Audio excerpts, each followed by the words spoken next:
Not all women want to make it on their own. Some prefer to feed off others. These girls need routine. A military man's true enemy is closer than he thinks. Just an evil, psychopathic person. One nurse is no Florence Nightingale. They actually needed a lot of care, and Dorothea didn't like that. And a devoted wife organizes a special surprise. There's one clear-cut motive that begins with G and ends in R-E-E-D. In 1993, Riverdale, California. Mother of two, 38-year-old Susan Lee Russo has a rigid routine. She would fanatically clean the house. I mean, every corner, every piece of furniture had to be spotless for her.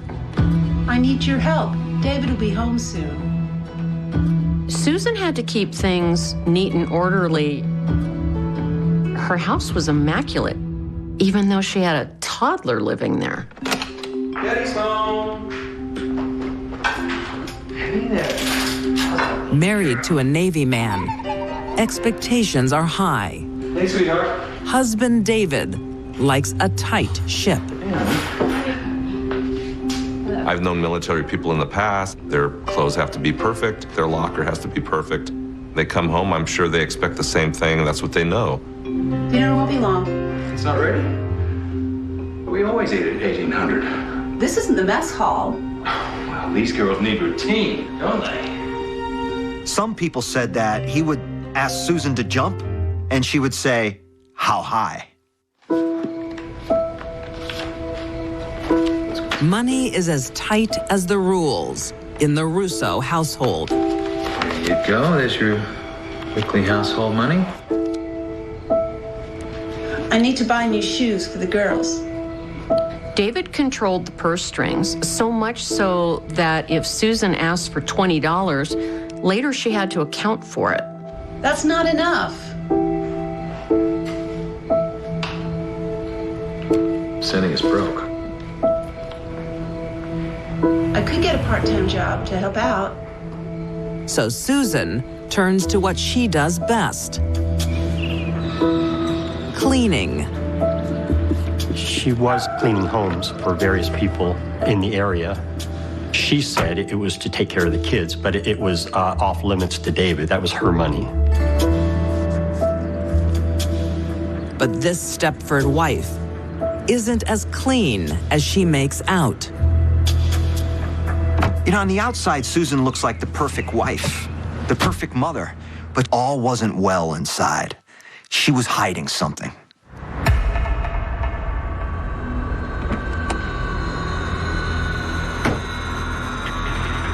Susan didn't want extra money to go shopping or buy things for her children. She had a habit. She wanted it to buy methamphetamine.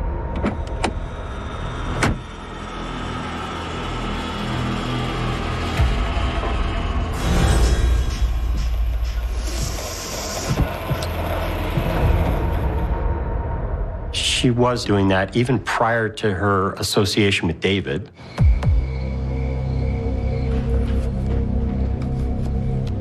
Hello, princess. How are you? Hey, sweetheart. Where's Mom? Let me get changed and I'll help. But it's not just drugs Susan's been keeping secret. She has a lover, too. She's having a sexual relationship with somebody she's buying drugs from. I think because he paid attention to her and was nice to her, I think that she was drawn to that. They had a boyfriend and girlfriend relationship between the two of them for quite some time. That's what she lived for. It had become her new love. that consumed a large part of her life away from David. How's school? Hey, you didn't wait for me. But tensions are building. Have you finished, girls? Susan is no longer playing the dutiful housewife. I need to go to your room. Oh, I want to talk to them. I want to talk to you. Lighten up. Her family commitments are cramping her style. She felt that that was the only thing keeping her and Jason from being together. Where have you been? I broke out of your prison. You've got the doting mother, doting housewife who is cleaning houses I love you. I don't understand. I know you don't. and doing drugs. It's kind of a mismatch.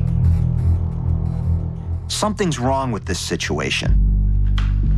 Friends notice the new Susan. A combination of young love and financial freedom gives her uncharacteristic bravado. They're playing cards with neighbors one night, and they get into a back and forth. I'll raise you 30. Susan, what are you doing? I'll see you 30, and I'll raise you 30. Sure. Susan. And David says something to her that she doesn't like, and she says, "You better watch it." Stop telling me what to do. Susan's not gonna take orders any longer. I'm so over you. Because you, mister, I could have you taken out anytime. I can have you killed anytime I want. You better watch out. Everything okay with you two? I just don't know anymore. It sounds comical, but the truth is often said in jest. This does not bode well for David.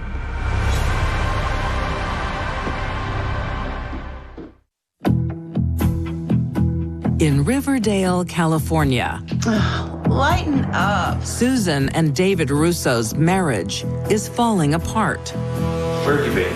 While he's serving his country, she's getting high with a secret lover.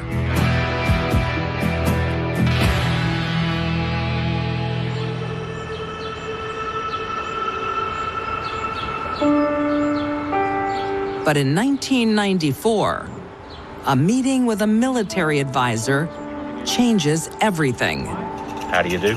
Somebody from the Navy had come to their house and talked to them about their finances and what the family stood to gain, Susan and the kids, should something happen to David. You will be looked after. David has a healthy life insurance portfolio. They included Social Security, retirement, and insurance, and I think it all came to around $1 million. We're worth more dead than alive. No truer words were ever spoken. It's almost as if that day, a light bulb goes off in Susan's head. Susan sees a way out of her domestic boredom. Susan's probably saying to herself, do I want to clean houses for the rest of my life? Or do I want to live in the lap of luxury without David? She turns to her secret lover. Hey, this is my old lady. I can give you $100 now, more when it's done. She's in that culture. She's in that drug culture. And good people don't run around in that subculture of drugs. But I don't want you to be the shooter. Jason brings in his 28-year-old drug-dealing associate, Bobby Morris. Hey, I can help, but I don't want to be the trigger man.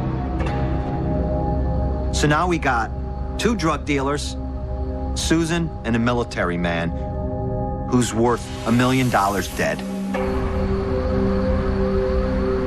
I'll pay you when it's time. This is not gonna end happily ever after. On Wednesday night, July 13th, 1994, the trio strike.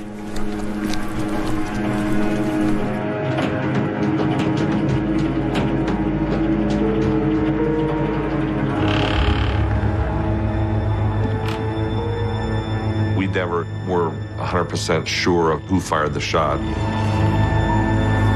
David was asleep. Whoever had the gun put the gun up and shot him in the head.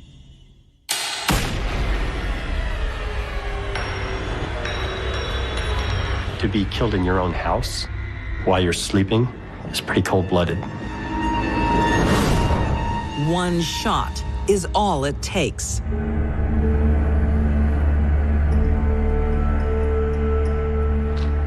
Not only did Susan have no regard for David's life, her children were in the home during the murder. She didn't care about that either. Susan thinks she has everything in order. Not only was Susan careless about finding someone to kill David, she was also careless about planning how she was going to get away with it.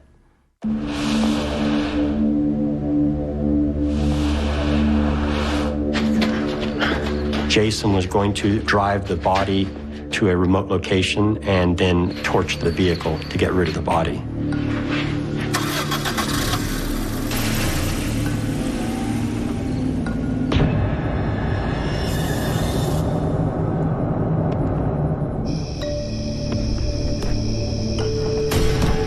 But Jason miscalculates. Jason ran out of gas while driving the body from the area and then didn't have gas to torch the vehicle and was stuck on the side of the road with the body in the back seat. They were not bright people. They were not smart people. They were hardcore meth addicts.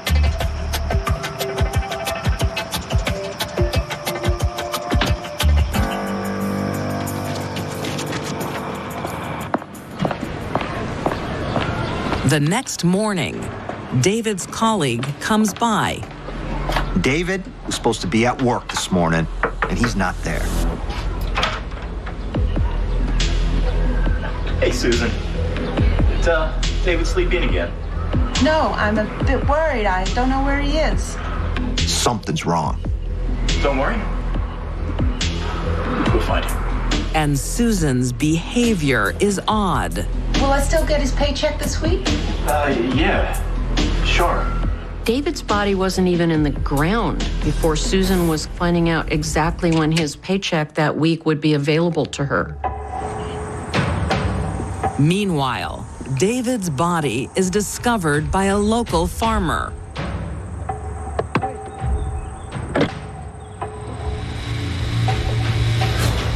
It looks like an execution. And that's because it was. Mrs. Russo, we've discovered a body in the backseat of your husband's car. As routine procedure, the police interview the victim's spouse. Oh? I hope it's not David. It is David. And get more than they bargained for. Well, you won't find any blood in the house. And you won't find any bullets either. She, of her own volition, said that we would not find any bullets, which we found rather curious. The expert cleaner is confident she has covered her tracks. And there's going to be some blood left. That's just the way that is. Police find microscopic traces of blood in the bedroom, and the shell casing links the gun to her partners in crime. All three are convicted of first-degree murder. Bobby Morris and Jason Andrews are serving 25 years to life. I think Susan was a big mastermind in this whole thing. And I think that her manipulation of Jason and Bobby probably is, I mean, that's the callousness. In 1996, Susan Russo is sentenced to life without parole. To the world, Susan played the role of the diligent housewife, eager to please her husband. But in truth, she was only looking out for herself. Absolutely evil, just an evil, psychopathic person. She offered someone $100 to kill David. That's the value she put on his life and their marriage.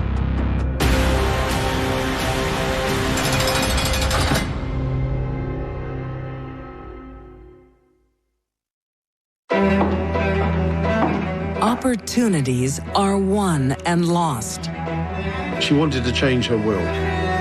on a woman's ability Certainly is an interesting coincidence.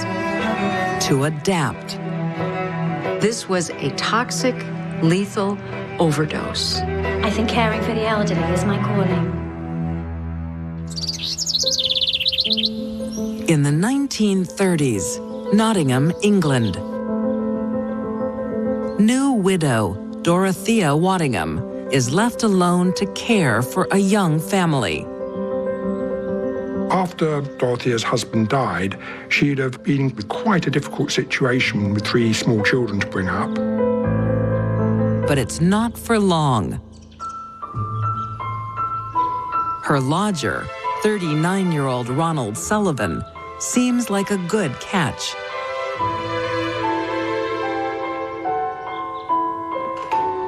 Ronald was a decorated World War I veteran who'd won medals for gallantry. Ronald, how kind of you to come. How are you?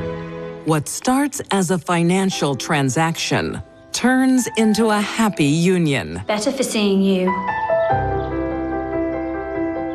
She formed a relationship with Ronald Sullivan, who was, after all, living in the house.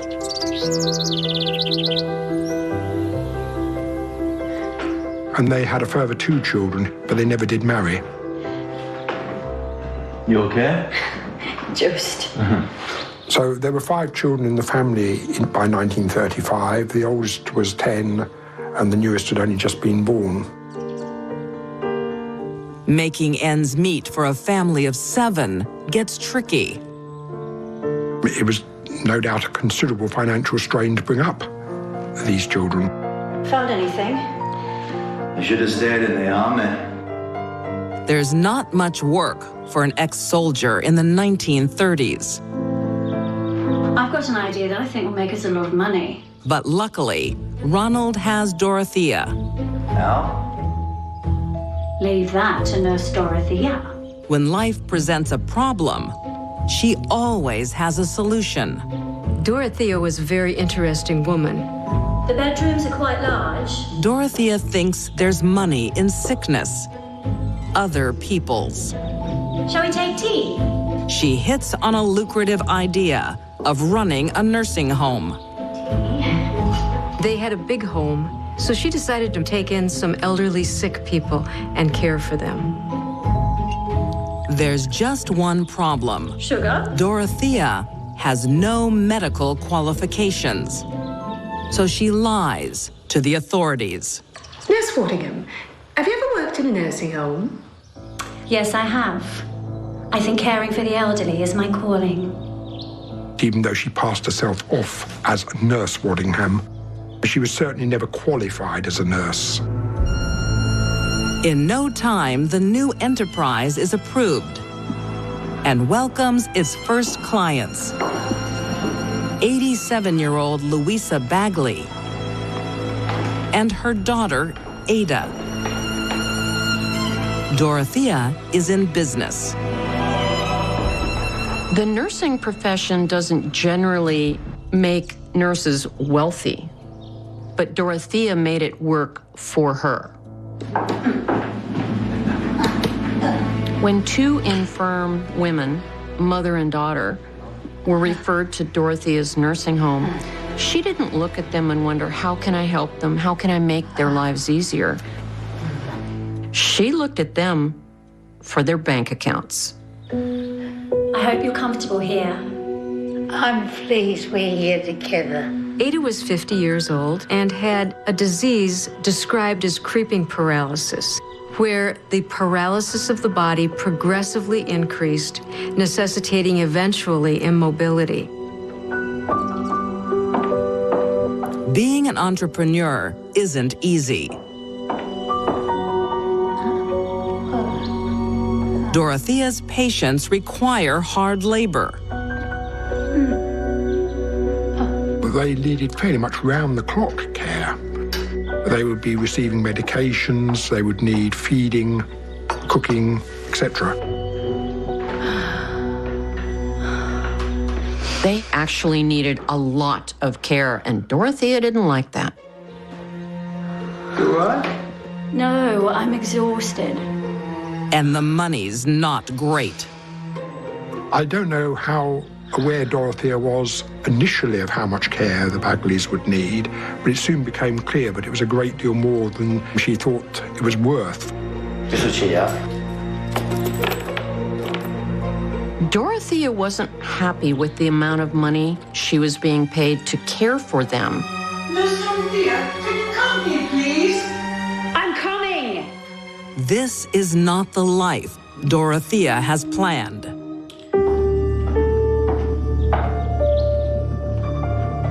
She decides to make some adjustments.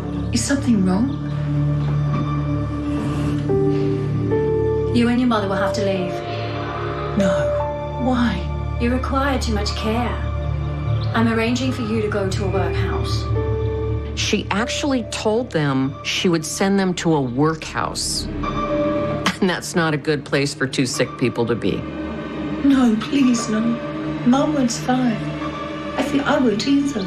Workhouses were fairly harsh places where you expected to work for your living. Food was fairly meagre. Well, there may be a way you can stay.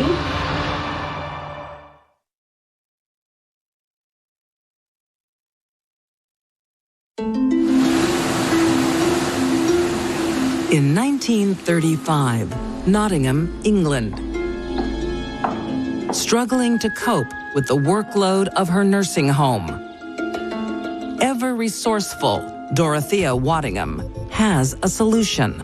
You and your mother will have to leave. No. Why? You require too much care. I'm arranging for you to go to a workhouse. No, please, no. Mum was fine. Then, fate intervenes. Mother?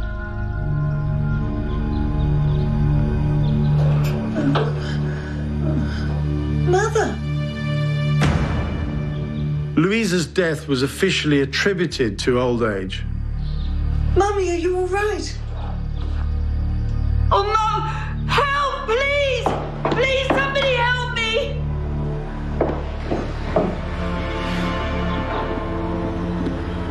I'm sorry, Ada. On May 12th, 1935, with the death of 87-year-old Louisa Bagley, Dorothea has one less mouth to feed.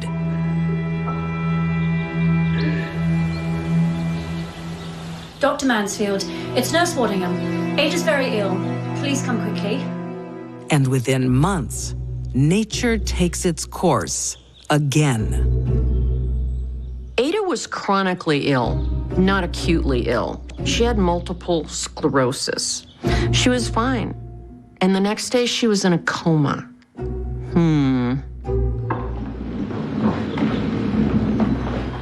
I'm afraid she's gone. What happened? I think it was a stroke. There was nothing to suggest that Ada had died of anything else. She came in with her mother, who died recently. That was good enough for him, so that's what he recorded on the death certificate. Dorothea's problems have simply vanished. And even though her patients have gone, after she changed the will, she died. Certainly is an interesting coincidence. Ada's will also requests cremation. Unfortunately for Dorothea, the local coroner smells a rat. When you look into somebody's death, you're really looking into their life. You're looking at how they ordered their affairs. When the residents of a nursing home change their will to benefit the person who owns the nursing home, it always raises suspicion. The suspicious doctor orders an autopsy on Ada's body. This examination revealed that Ada had in fact been poisoned.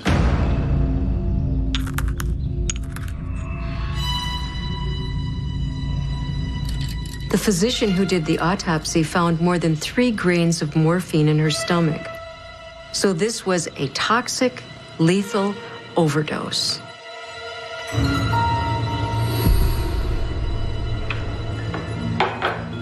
Thank you, Dorothea. Oh, it's my pleasure.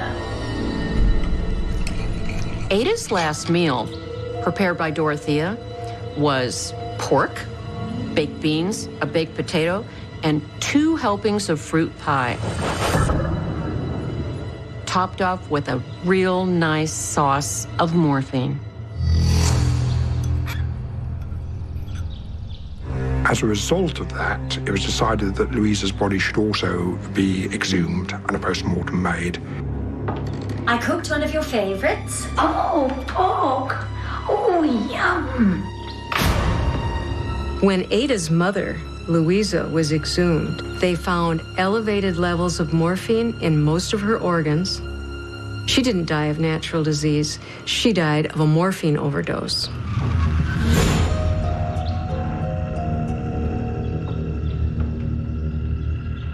Seeking refuge, Louisa and Ada Bagley gave their trust, their money, and in the end, their lives to Dorothea. I hope you're comfortable here. I'm pleased we're here together. Louisa was elderly and frail, and her daughter was very sick. They had one thing going for them. They had money to buy health care, but they went to the wrong purveyor. Dorothea Waddingham is convicted of 2 counts of murder. She is sentenced to death. Dorothea might have gotten away with 2 murders if it hadn't been for the suspicious mind of their doctor. The FBI could have used a man like him.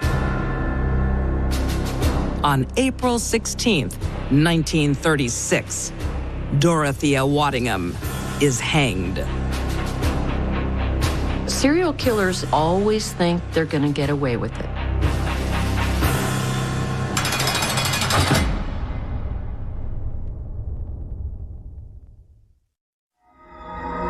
Get more Deadly Women online. Follow us on Facebook.com/deadlywomen.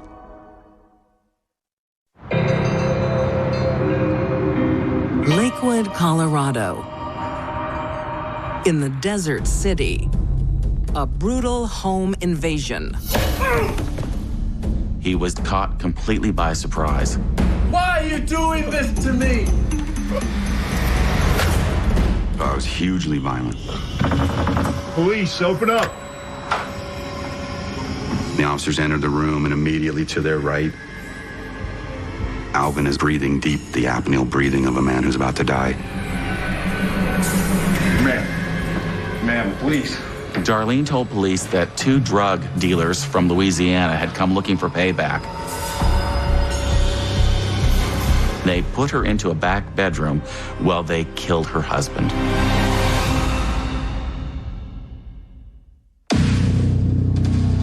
The story starts in 2003, down in Louisiana,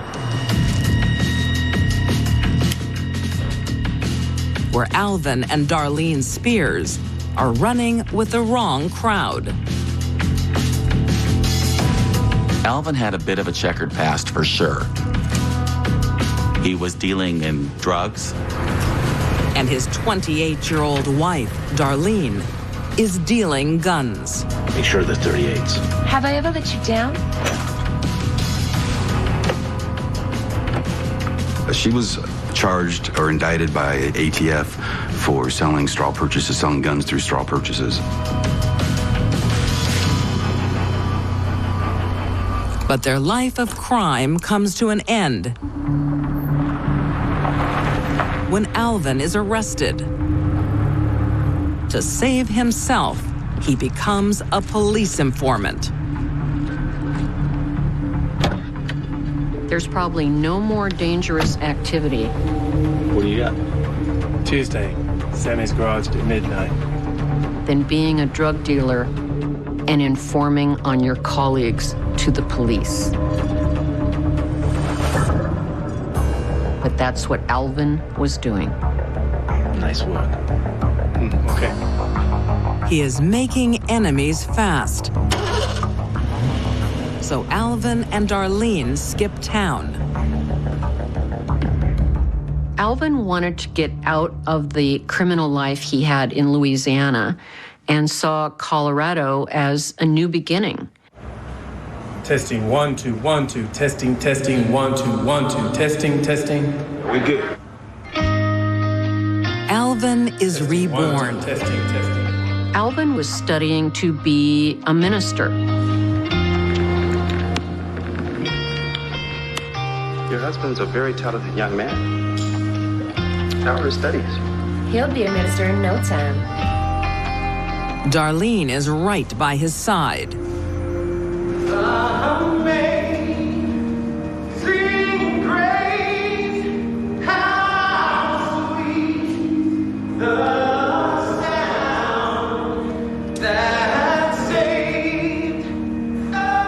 By all appearances, also was involved in the church and seemed supportive of everything that Alvin was doing.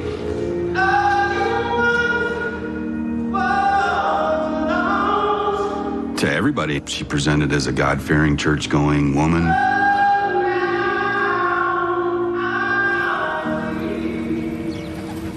Now they're safe and secure, but they still have some problems.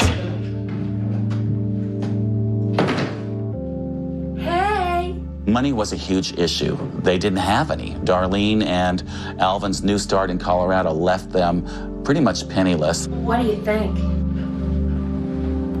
How much all that cost? Why? You don't want any women to look good? Life without crime doesn't pay so well. And Darlene is missing the cash. Don't stay up too long, baby. Darlene's life in Colorado was going the way she wanted to go. She was respected. She saw a future. The only problem is she didn't have the money. But Darlene is enterprising and is planning a surprise for her husband. You're home early. Yeah, I pulled a hamstring. What's up working on the weekend? It's nothing. It can wait. I think she had plans for him. Need a massage? Hell yeah. That he wasn't going to like. Come on, baby.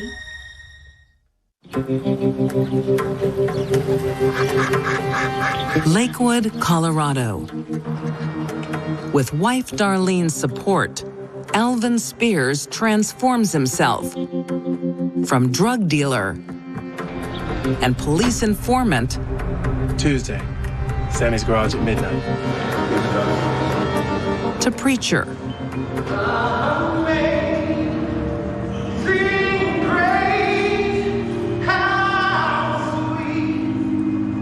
Darlene and Alvin left Louisiana behind. But Alvin would probably have to always be looking over his shoulder. Old foes are one problem. Lack of cash is another. But on December 7th, 2003, over a romantic meal, Hey, you coming? Dinner's up. Almost.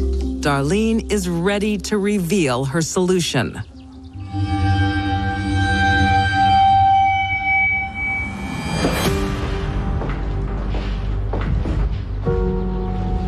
Spoil me, babe. I almost forgot. I got a surprise for you. Let me get it. You are spoiling me.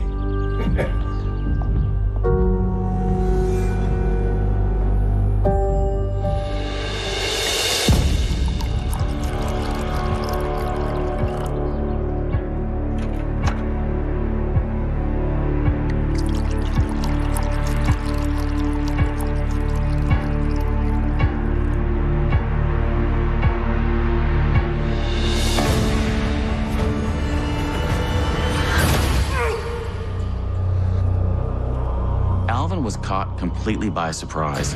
He had no idea this was coming. He stood, he tried to walk away from that. He continued to be hit in the back of the shoulder now.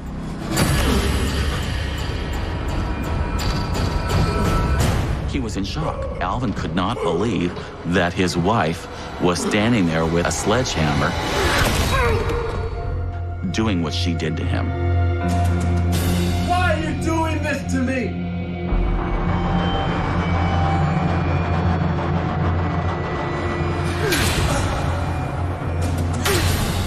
He's trying to move around the apartment, trying to get out. He goes over, tries to actually crawl up underneath the desk, and the desk is hit. When Darlene murdered Alvin, she didn't hold back. She stabbed him with a knife and crushed his head with a sledgehammer.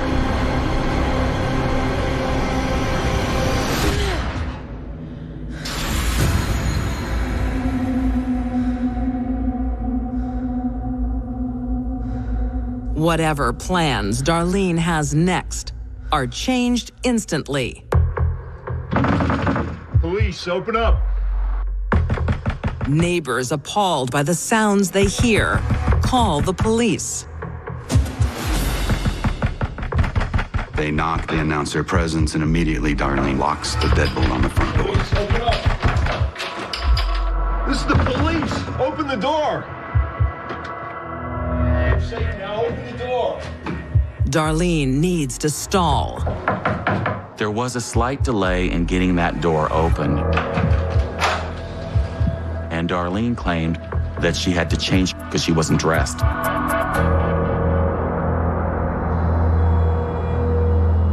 Ma'am, please. And when she came and answered the door, she was in bloody clothes. Homicide, 187. Who puts on bloody clothes to answer the door when the cops are there? Ma'am, can you tell me exactly what happened? Darlene told police that 2 drug dealers from Louisiana had come looking for payback. There were 2 of them. They forced me into the bedroom. I heard everything. Although the police are skeptical, they don't have enough evidence immediately to make an arrest. Darlene has time to refine her story. Leadership is based on inspiration, not domination. And get on with her career.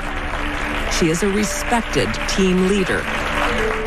She brutally killed a guy who was turning his life around and then passing herself off as a victimized woman, professional, and moving on with her life. There's just one problem. The crime scene tells a different story.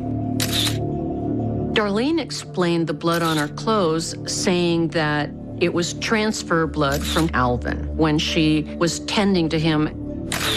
But forensics proved it was spatter, high-velocity spatter blood. Investigators soon discover numerous life insurance policies.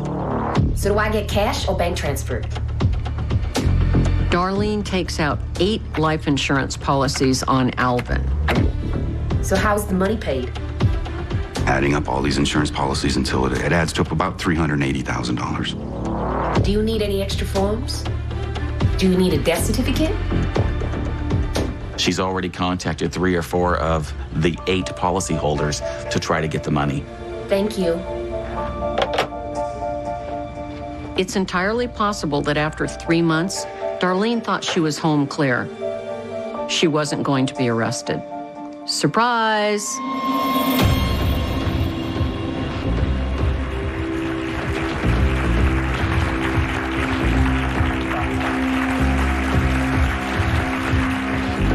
She's actually at a seminar, a work seminar on leadership. There is only one rule.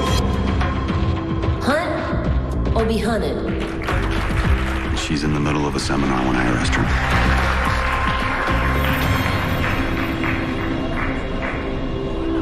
I've been expecting you. She looked me right in the eyes and she said, "I've been expecting you." Take her away. In 2006, Darlene Spears is found guilty of murder. and sentenced to life, plus 48 years behind bars.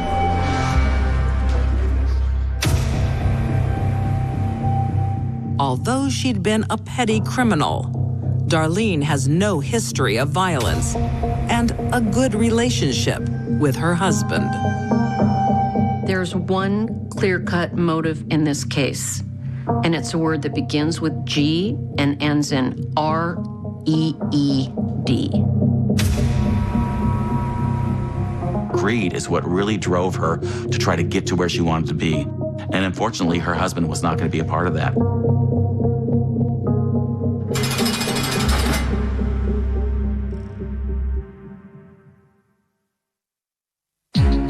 These deadly women valued money more than lives. Susan Russo went to war on her military man. Dorothea Waddingham. The call came in just after dawn, the kind of hour when the world feels suspended between night and truth, when mistakes are still sleeping and secrets haven't decided whether to stay buried, and on a narrow stretch of road outside Millfield, Ohio. A pickup truck sat abandoned with its driver's door hanging open, engine cold, radio still whispering static into the fog, and a woman's shoe lying on the gravel shoulder, as if it had been placed there deliberately, a quiet punctuation mark at the end of something violent. By noon, the sheriff's office had sealed off the area with yellow tape that snapped in the wind, reporters circling like vultures hungry for detail, neighbors standing behind their porch railings counting patrol cars and wondering who would be next.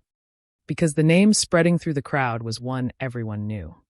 Emily Carter, 27, local, a waitress at the diner by Route 33. The girl who remembered your order without writing it down. The girl who smiled even when the coffee was burnt. The girl who waved when she drove past, windows down, music loud. And now she was missing. Inside the truck, there were no signs of a struggle that made sense. No blood. No shattered glass. Just the faint smell of gasoline, a crumpled receipt from a gas station 12 miles away, time-stamped 11:43 p.m., and fingerprints smeared across the steering wheel so badly they looked like someone had tried to erase themselves. Her purse was gone. Her wallet gone. Her keys gone. Her shoe inexplicably here.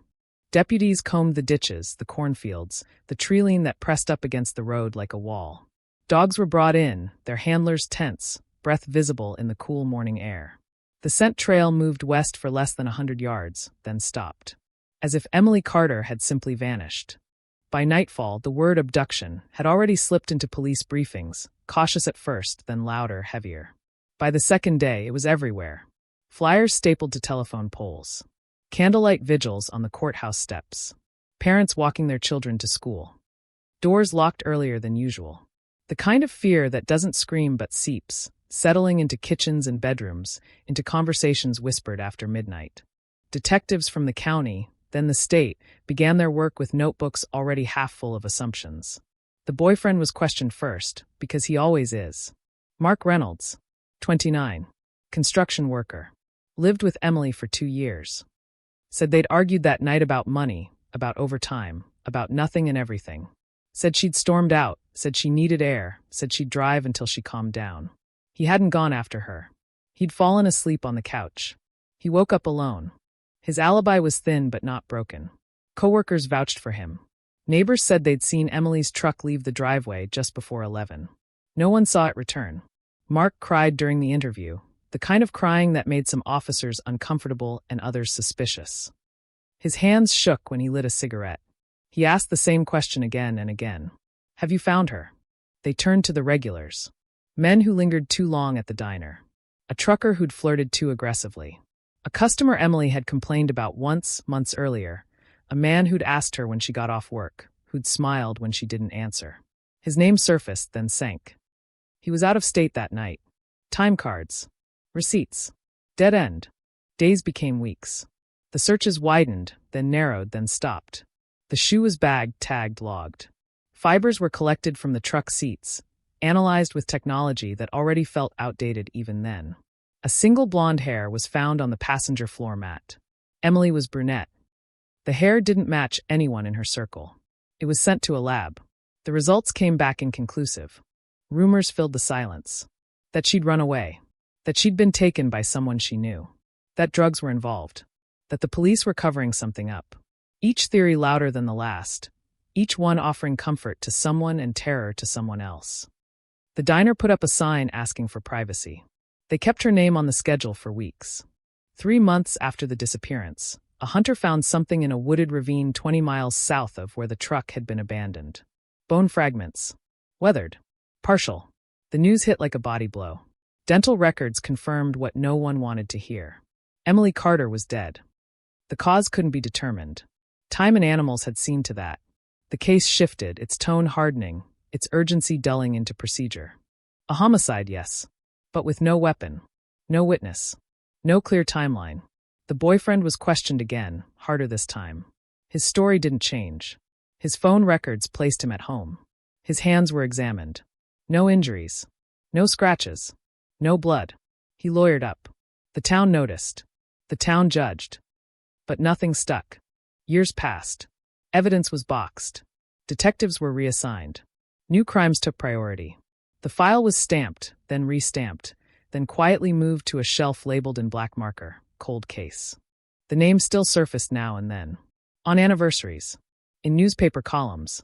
In the uneasy way people spoke about that stretch of road when they drove it at night. Parents warned their daughters. Couples argued and made up and argued again. All of it under the long shadow of a woman who never came home. In 2004, a new detective requested to review the case. He noticed small things others had missed or dismissed. The missing purse. The missing keys. The shoe. Always the shoe. He requested the evidence be retested. Technology had advanced. The hair was gone, lost somewhere between labs, another quiet failure. The fibers yielded nothing new. The request stalled. Budget issues. Priorities. The case went cold again. Time did what time always does. Witnesses forgot. Memories softened. Suspects moved away or died. The town grew. The diner changed owners. Emily's mother aged into a woman who carried grief like a second spine, visible even when she smiled for cameras on the 10-year anniversary, her voice steady, her eyes not. Then, in the spring of 2023, a clerk in the county evidence room found a box misfiled behind outdated records, its label faded, its seal intact. Inside was a plastic bag containing a gas station receipt, one that had never been entered into the system properly, its timestamp smudged but legible, its location off by just enough to matter. A forgotten piece of paper. A forgotten hour. When detectives ran the address through updated mapping software, it placed Emily Carter somewhere she was never supposed to be that night, somewhere she had no reason to go, somewhere a man had lived quietly for decades without anyone asking him the right question. And for the first time in 31 years, the Ohio 1992 cold case stirred, not loudly, not publicly, but with the soft, terrifying sound of truth waking up. The address on the receipt didn't belong to a bar or a motel or any place that explained itself easily. It led instead to a modest gas station just off an old state highway, the kind with a flickering neon sign and a single camera mounted too high to catch faces clearly. A place people passed through without remembering, and yet at 11:43 p.m. on the night Emily Carter disappeared, that was where her truck had stopped, long after she should have been home, long after her shift at the diner had ended, long after the argument that was supposed to explain everything. Detectives returned to the scene 3 decades late, standing on cracked asphalt that had been repaved twice since 1992, the air thick with the smell of oil and dust, trying to reconstruct a moment no one had thought mattered. They pulled archived transaction logs, brittle and yellowed, and found a single purchase that matched the receipt. Gas. $2.87. Cash. No name. No loyalty card. Just a time, a pump number, and the quiet suggestion that Emily Carter had not been driving aimlessly at all. Across the street from the station sat a row of houses, narrow, low, forgettable. One of them had belonged to a man named Daniel Hargreave. 41 in 1992. Divorced. No children. Worked nights as a maintenance technician at a paper mill. Clean record, at least on paper. The kind of man who never came up in interviews because no one thought to ask about him. He lived alone. He kept his yard trimmed. He paid his bills on time. In the early days of the investigation, Daniel Hargreave's name had never crossed a detective's desk. He wasn't a customer at the diner. He wasn't a friend or a co-worker. He wasn't family. He was just a man who happened to live near a gas station that hadn't seemed important yet. Now it did. Investigators dug deeper, pulling old utility records, old employment logs, anything that could place him near Emily that night. The paper mill's punch cards showed he'd clocked out early, citing a migraine.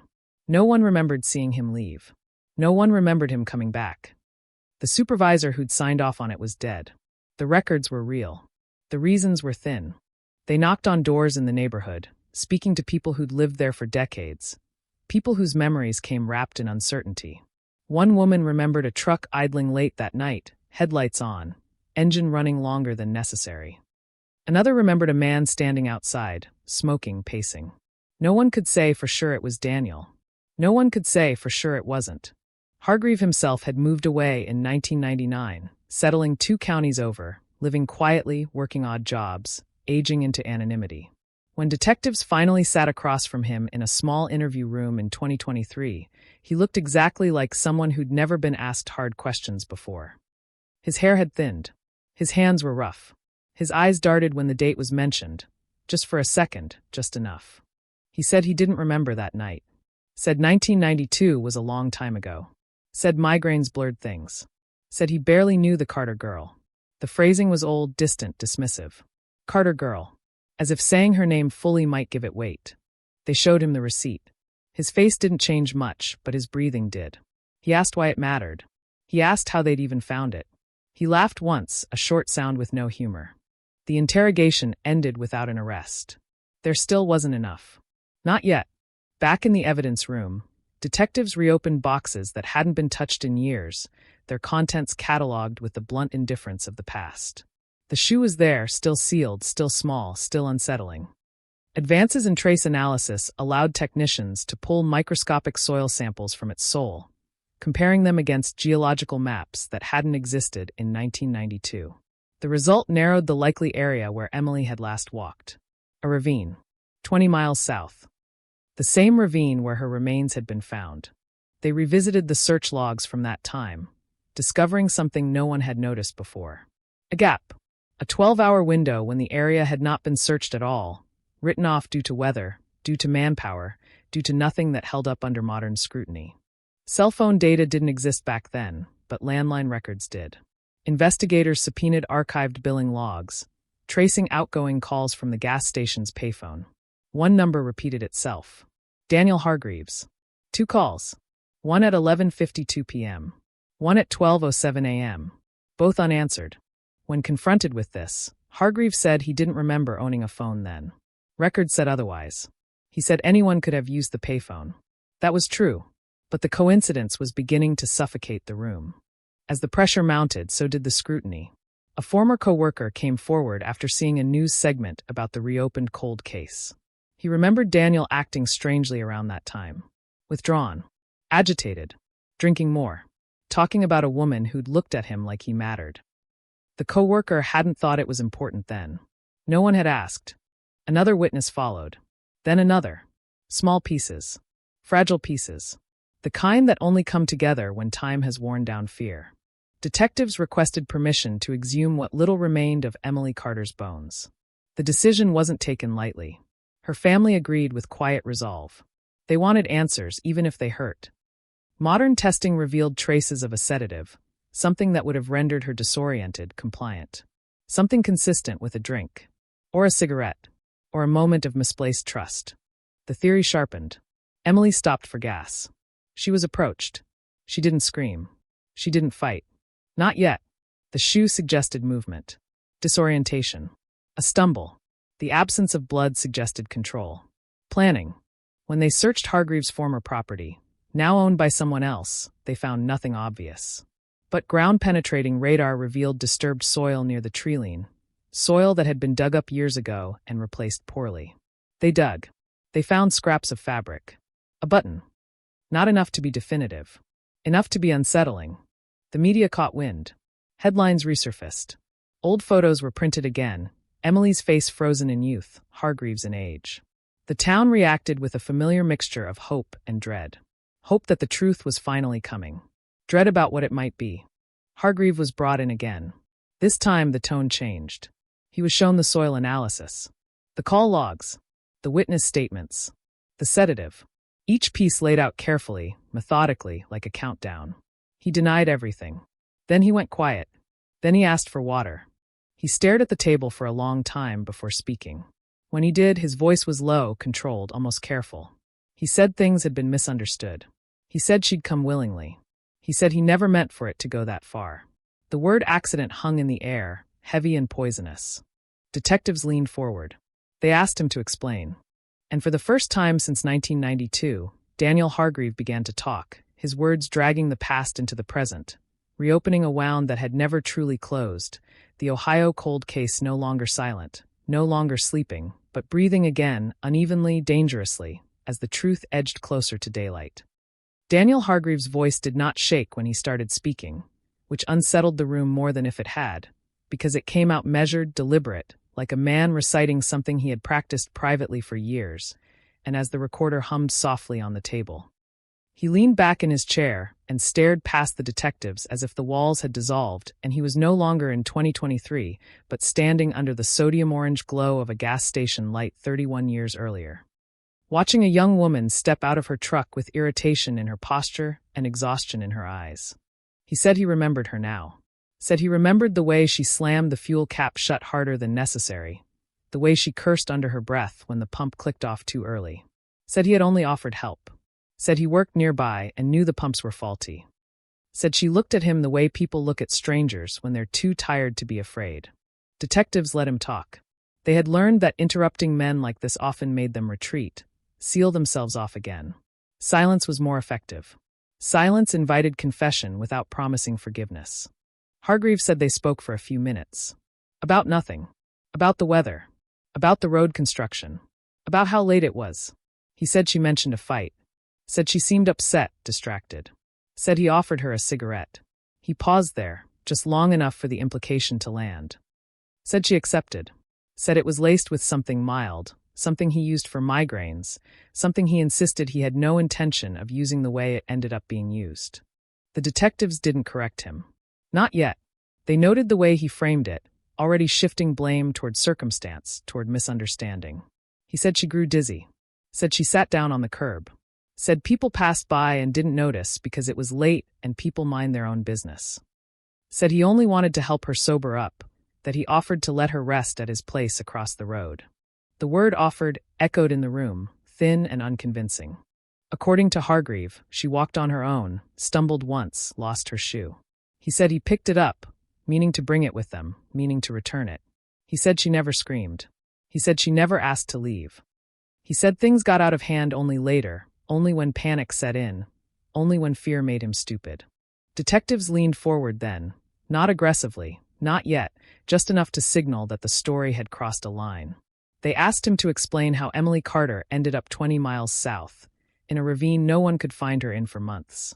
His jaw tightened. The practiced calm cracked. He said he didn't know. Said he drove. Said he needed air. Said she was barely conscious, that he was trying to think. Said he stopped on a back road because she vomited. Said she fell. Hit her head. Didn't get back up. An accident, he repeated. An accident that required movement, concealment, silence. The detectives asked why he didn't call for help. Why he didn't go to the police. Why he didn't tell anyone. He answered each question the same way. Fear. Shock. Panic. The familiar trio of excuses that sound reasonable only to the person using them. They pressed him on the timeline. On the payphone calls. On the early departure from work. On the fabric found near his former property. With each question, his story adjusted slightly, like a structure settling under stress, small shifts that betrayed instability. He corrected himself. Backtracked. Claimed confusion. Claimed memory loss. 30 years is a long time, he said. But some things the detectives knew do not blur.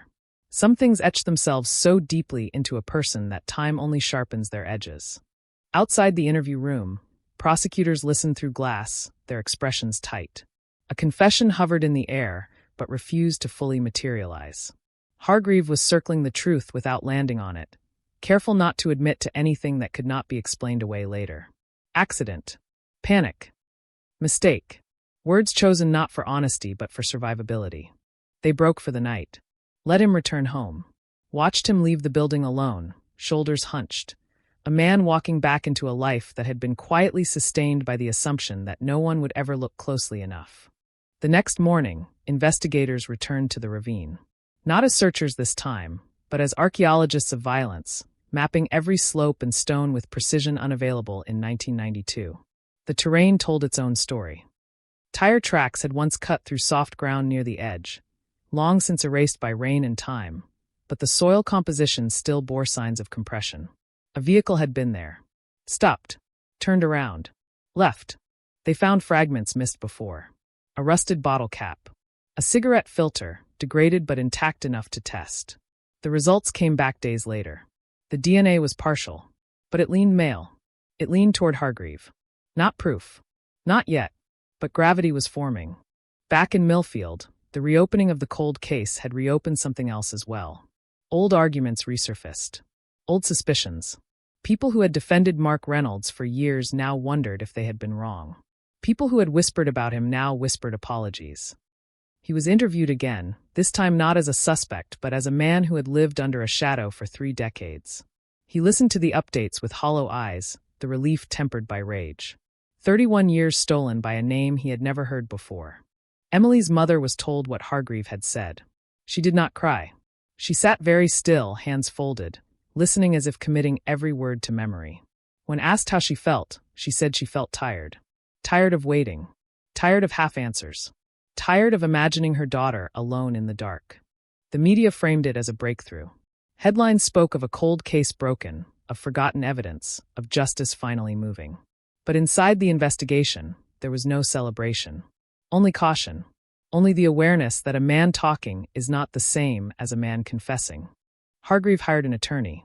The tone changed immediately. Statements were retracted. Cooperation slowed. The word accident appeared in every sentence like a shield. Prosecutors built their case anyway, stacking the circumstantial, reinforcing the weak points, aware that juries do not see cases the way detectives do. They see stories. They see credibility. They see doubt. A grand jury was convened. Witnesses testified. The gas station clerk from 1992, now retired, remembered a woman sitting on the curb, pale, unsteady. A neighbor remembered headlights crossing the road late at night. A former co-worker remembered the drinking, the agitation, the way Daniel had talked about a woman like she owed him something. When Hargreave was indicted, the town reacted with a collective exhale. Arrest made. Mugshot released. A face to attach to the fear that had lingered for decades. But as the handcuffs closed around his wrists, as cameras flashed and microphones strained for comment, the truth remained incomplete, jagged, full of gaps no indictment could fill. Emily Carter was still gone. The exact moment she realized she was in danger still unknown.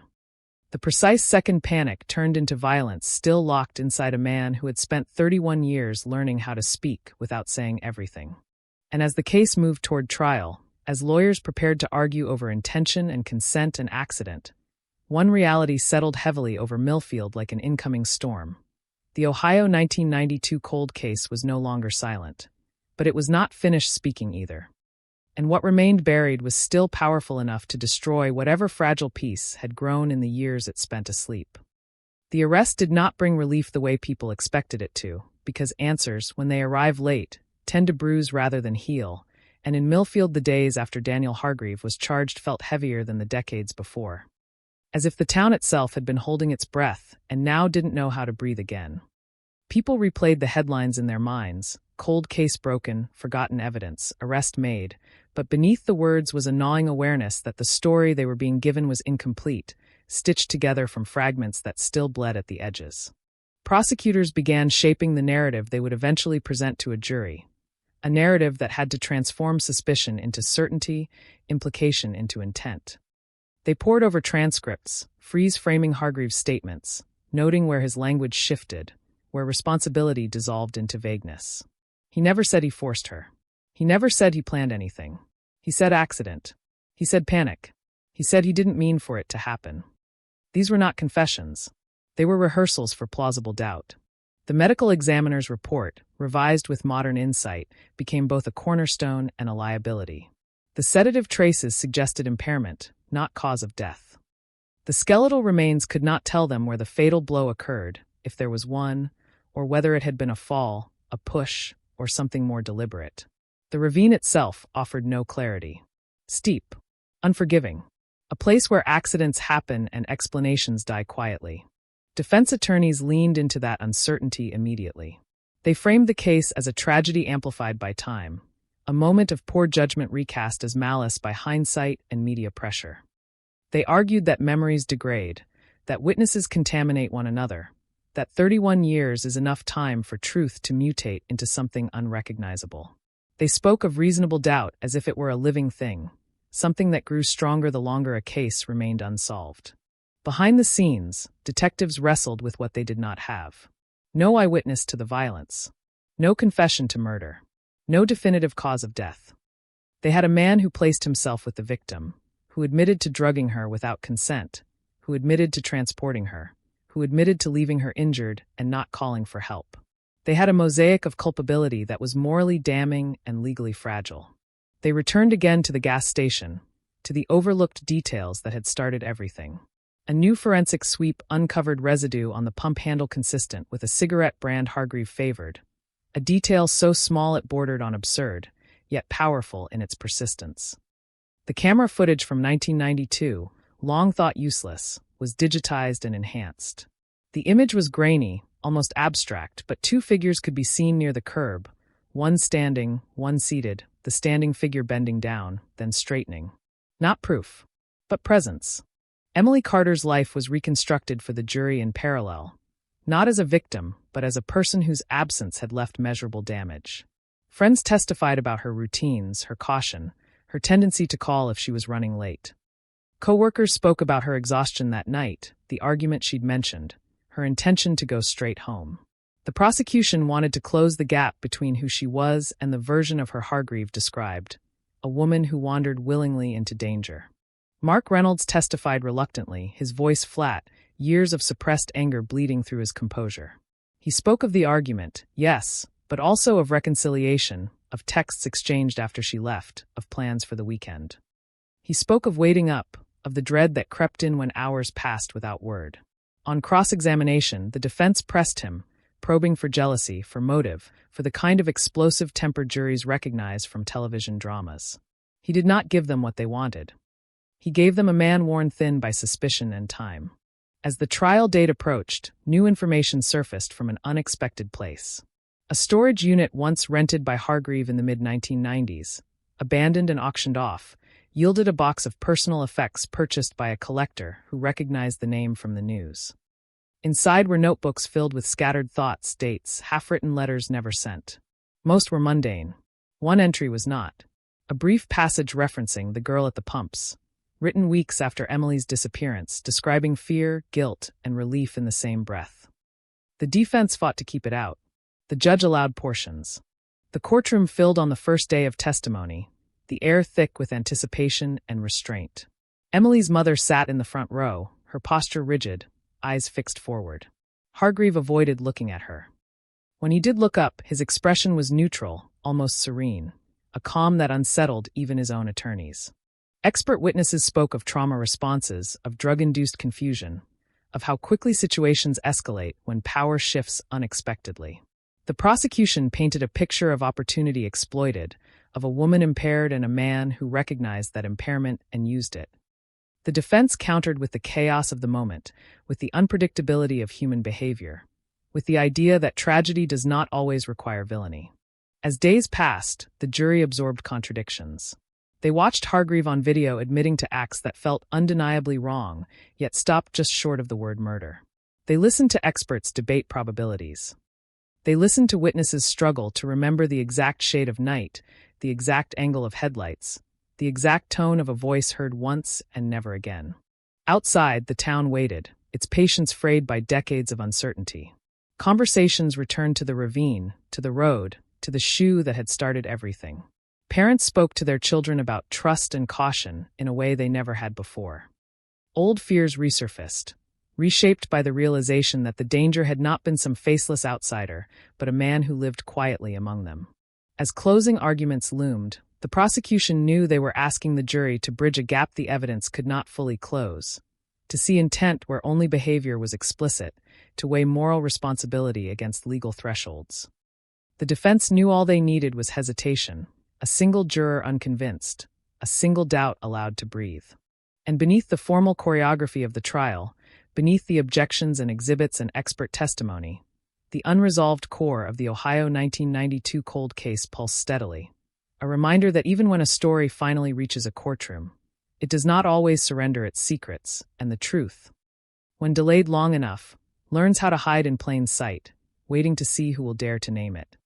The jury did not rush, because rushing would have meant admitting fear, and fear had already threaded itself through every testimony, every photograph, every carefully chosen word that hovered between what could be proven and what everyone felt in their bones. They listened again to the recording of Daniel Hargreaves' voice, calm to the point of cruelty, explaining how a woman he barely knew ended up unconscious beside him, how her body became a problem to be managed rather than a life to be protected. And the room seemed to contract each time he said accident, as if the word itself were trying to pass for mercy. The prosecution's closing argument avoided theatrics. It didn't need them. It walked the jury back through the night as it likely unfolded, not as a story, but as a sequence of decisions.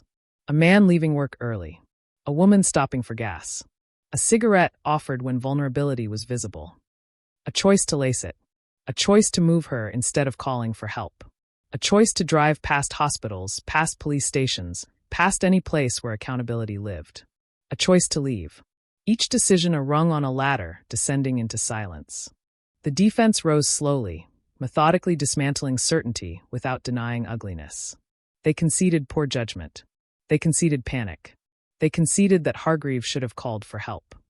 But they returned again and again to the absence of proof, to the ravine that could kill without hands, to the 31 years that blurred cause and effect until even guilt became interpretive. They asked the jury not what felt right, but what could be proven beyond a reasonable doubt, and in that space between feeling and fact, they planted their flag. When deliberations began, Millfield held its breath again. News vans idled outside the courthouse, their engines humming like a low warning. Emily Carter's mother went home and sat at her kitchen table, the same one where she had once waited for her daughter to walk through the door, and she traced the grain of the wood with her finger, as if following a map that no longer led anywhere.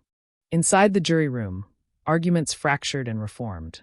Some jurors spoke about responsibility, about the impossibility of innocence when a person leaves another to die. Others spoke about law, about how outrage cannot substitute for evidence. They debated the meaning of intent, whether recklessness could wear the mask of murder, whether time itself had eroded the truth beyond repair. Hours turned into a day into two. On the third morning, a note was sent to the judge. The jury was deadlocked.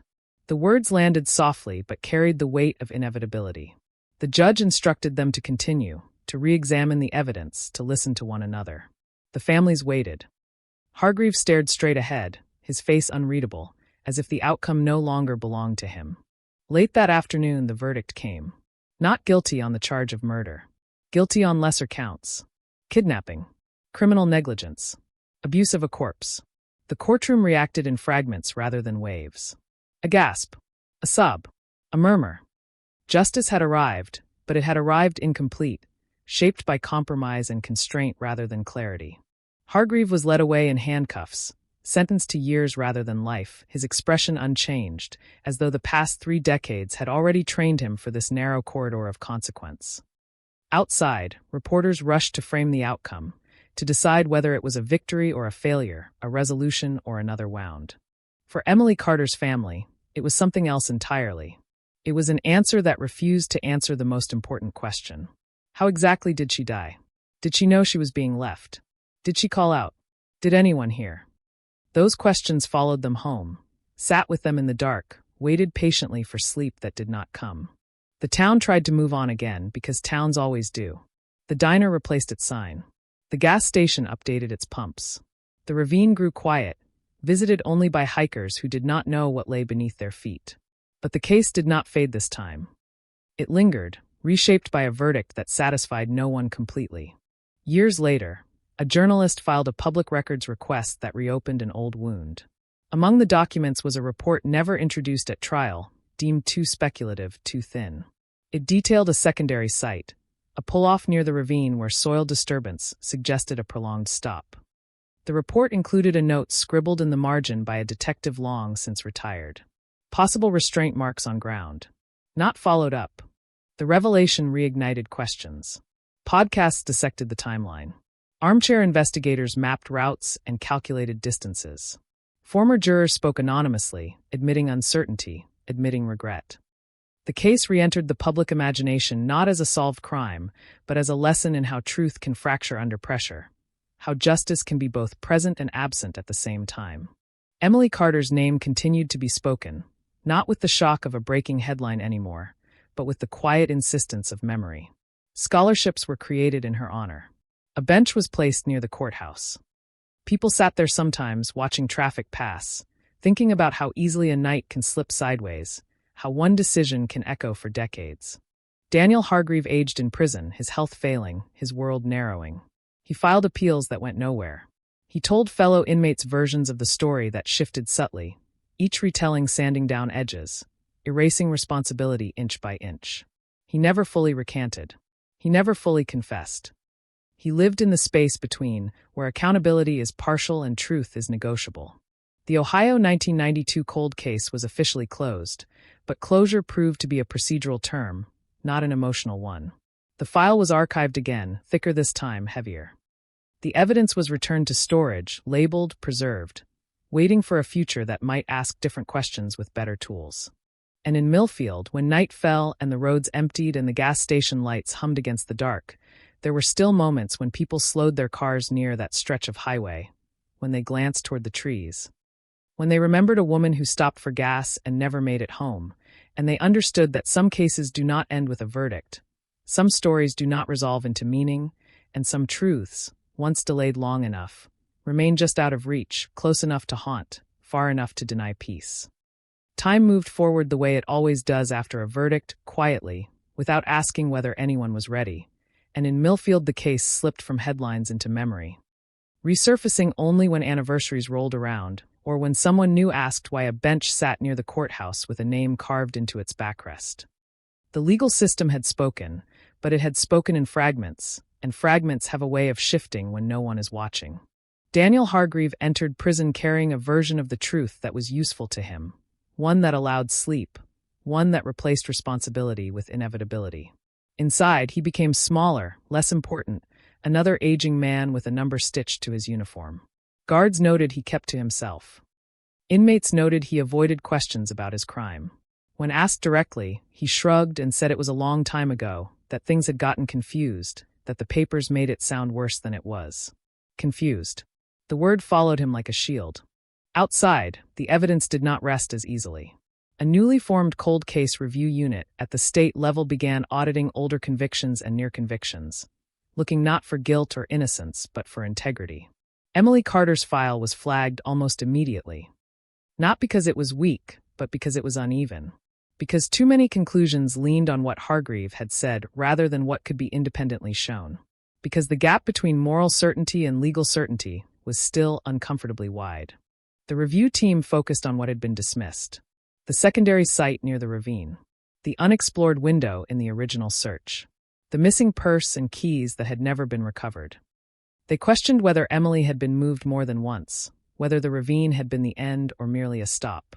The terrain suggested hesitation, a vehicle idling, someone standing outside longer than necessary. They reopened the ground-penetrating scans, this time extending the grid beyond the original boundaries. It was painstaking work, slow and expensive, the kind that draws criticism from people who believe the past should stay buried. Weeks passed without result. Then a signal appeared, faint but distinct, deeper than expected. The soil composition was inconsistent.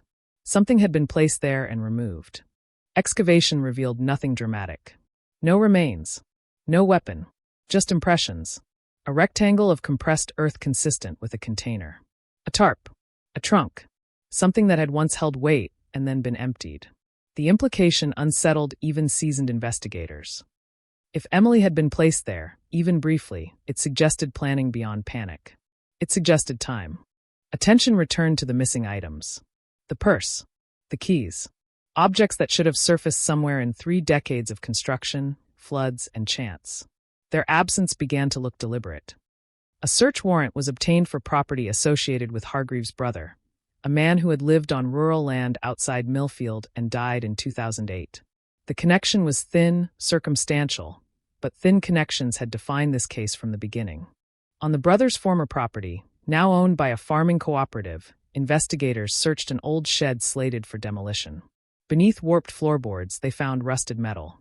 A car trunk lid detached, its paint oxidized beyond recognition. Inside the soil beneath it, fragments of leather. A zipper pull. Not enough to identify conclusively. Enough to reopen old theories. The review team faced a dilemma.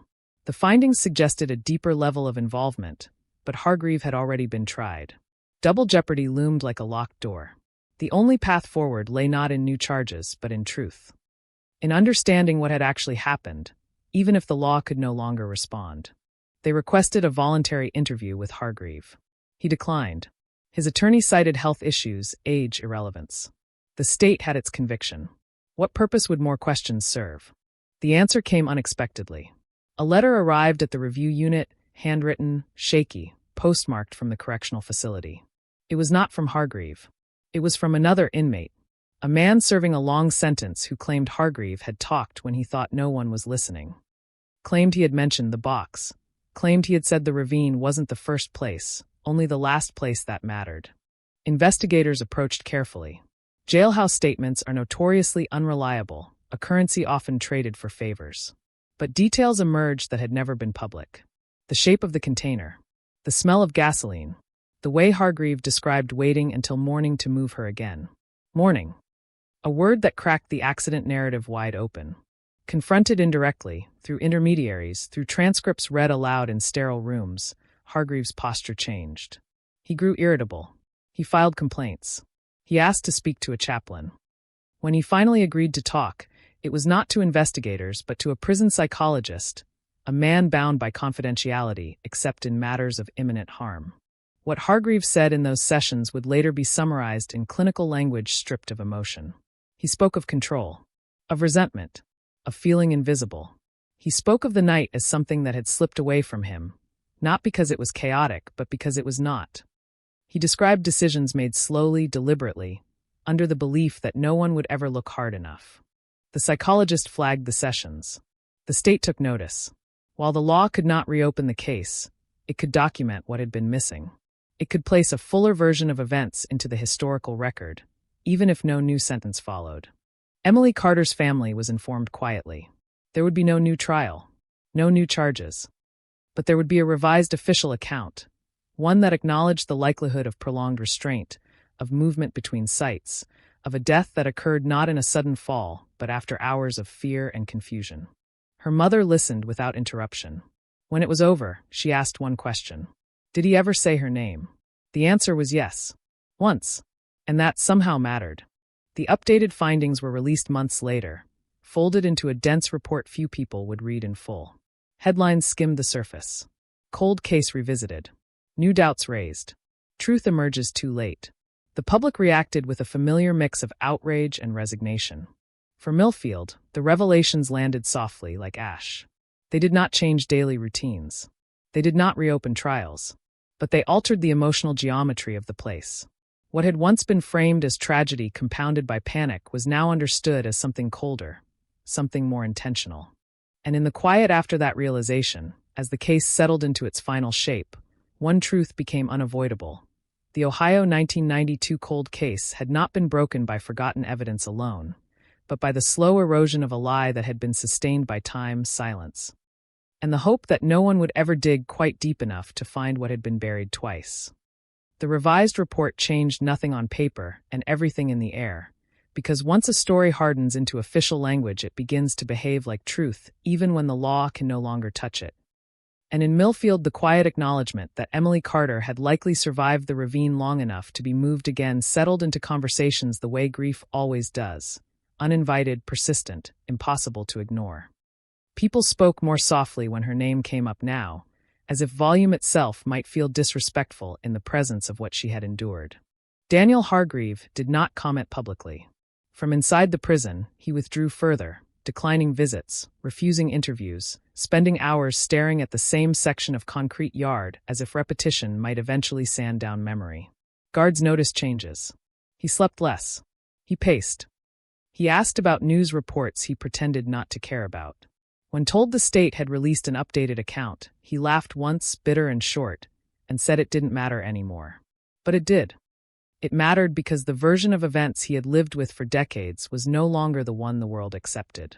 For investigators who had inherited the case late, the 7th chapter was the most difficult, because it existed outside procedure.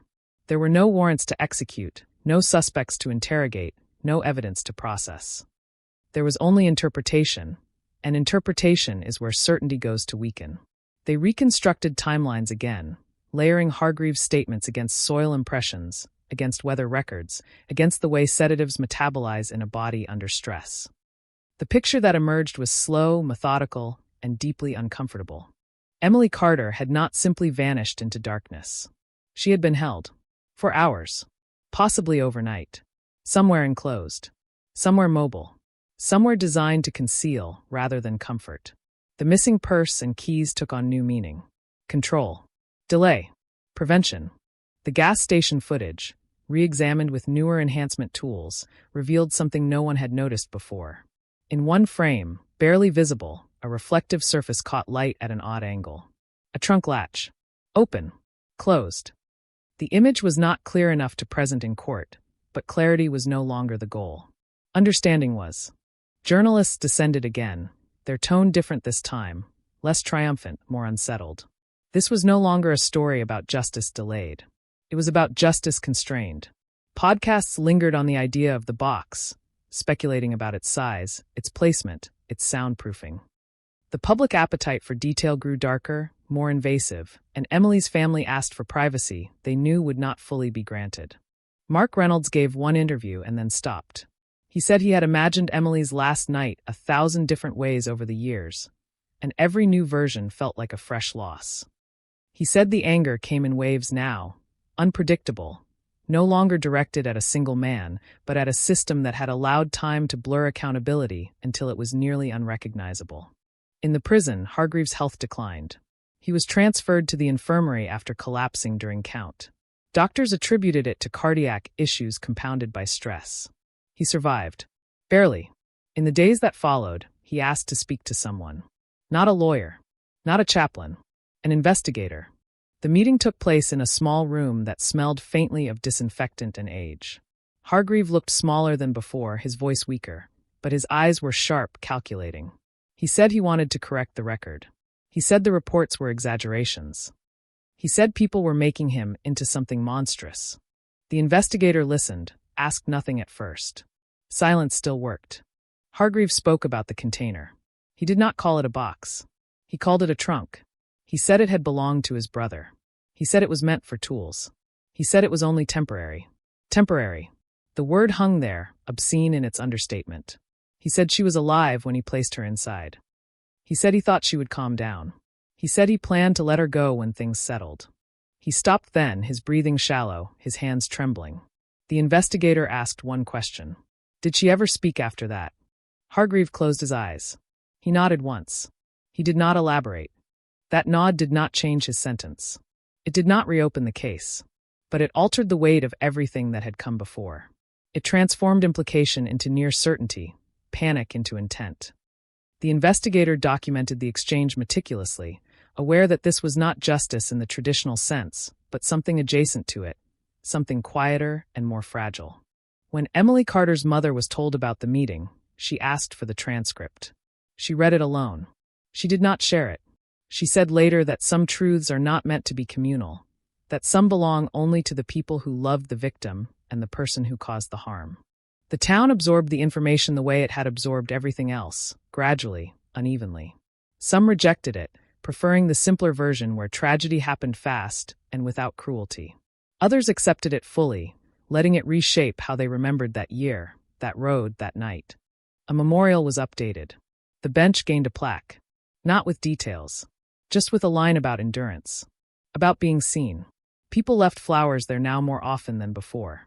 Daniel Hargreave returned to his cell with less to hide than he had ever had and no relief to show for it. Confession, partial or otherwise, did not lighten him.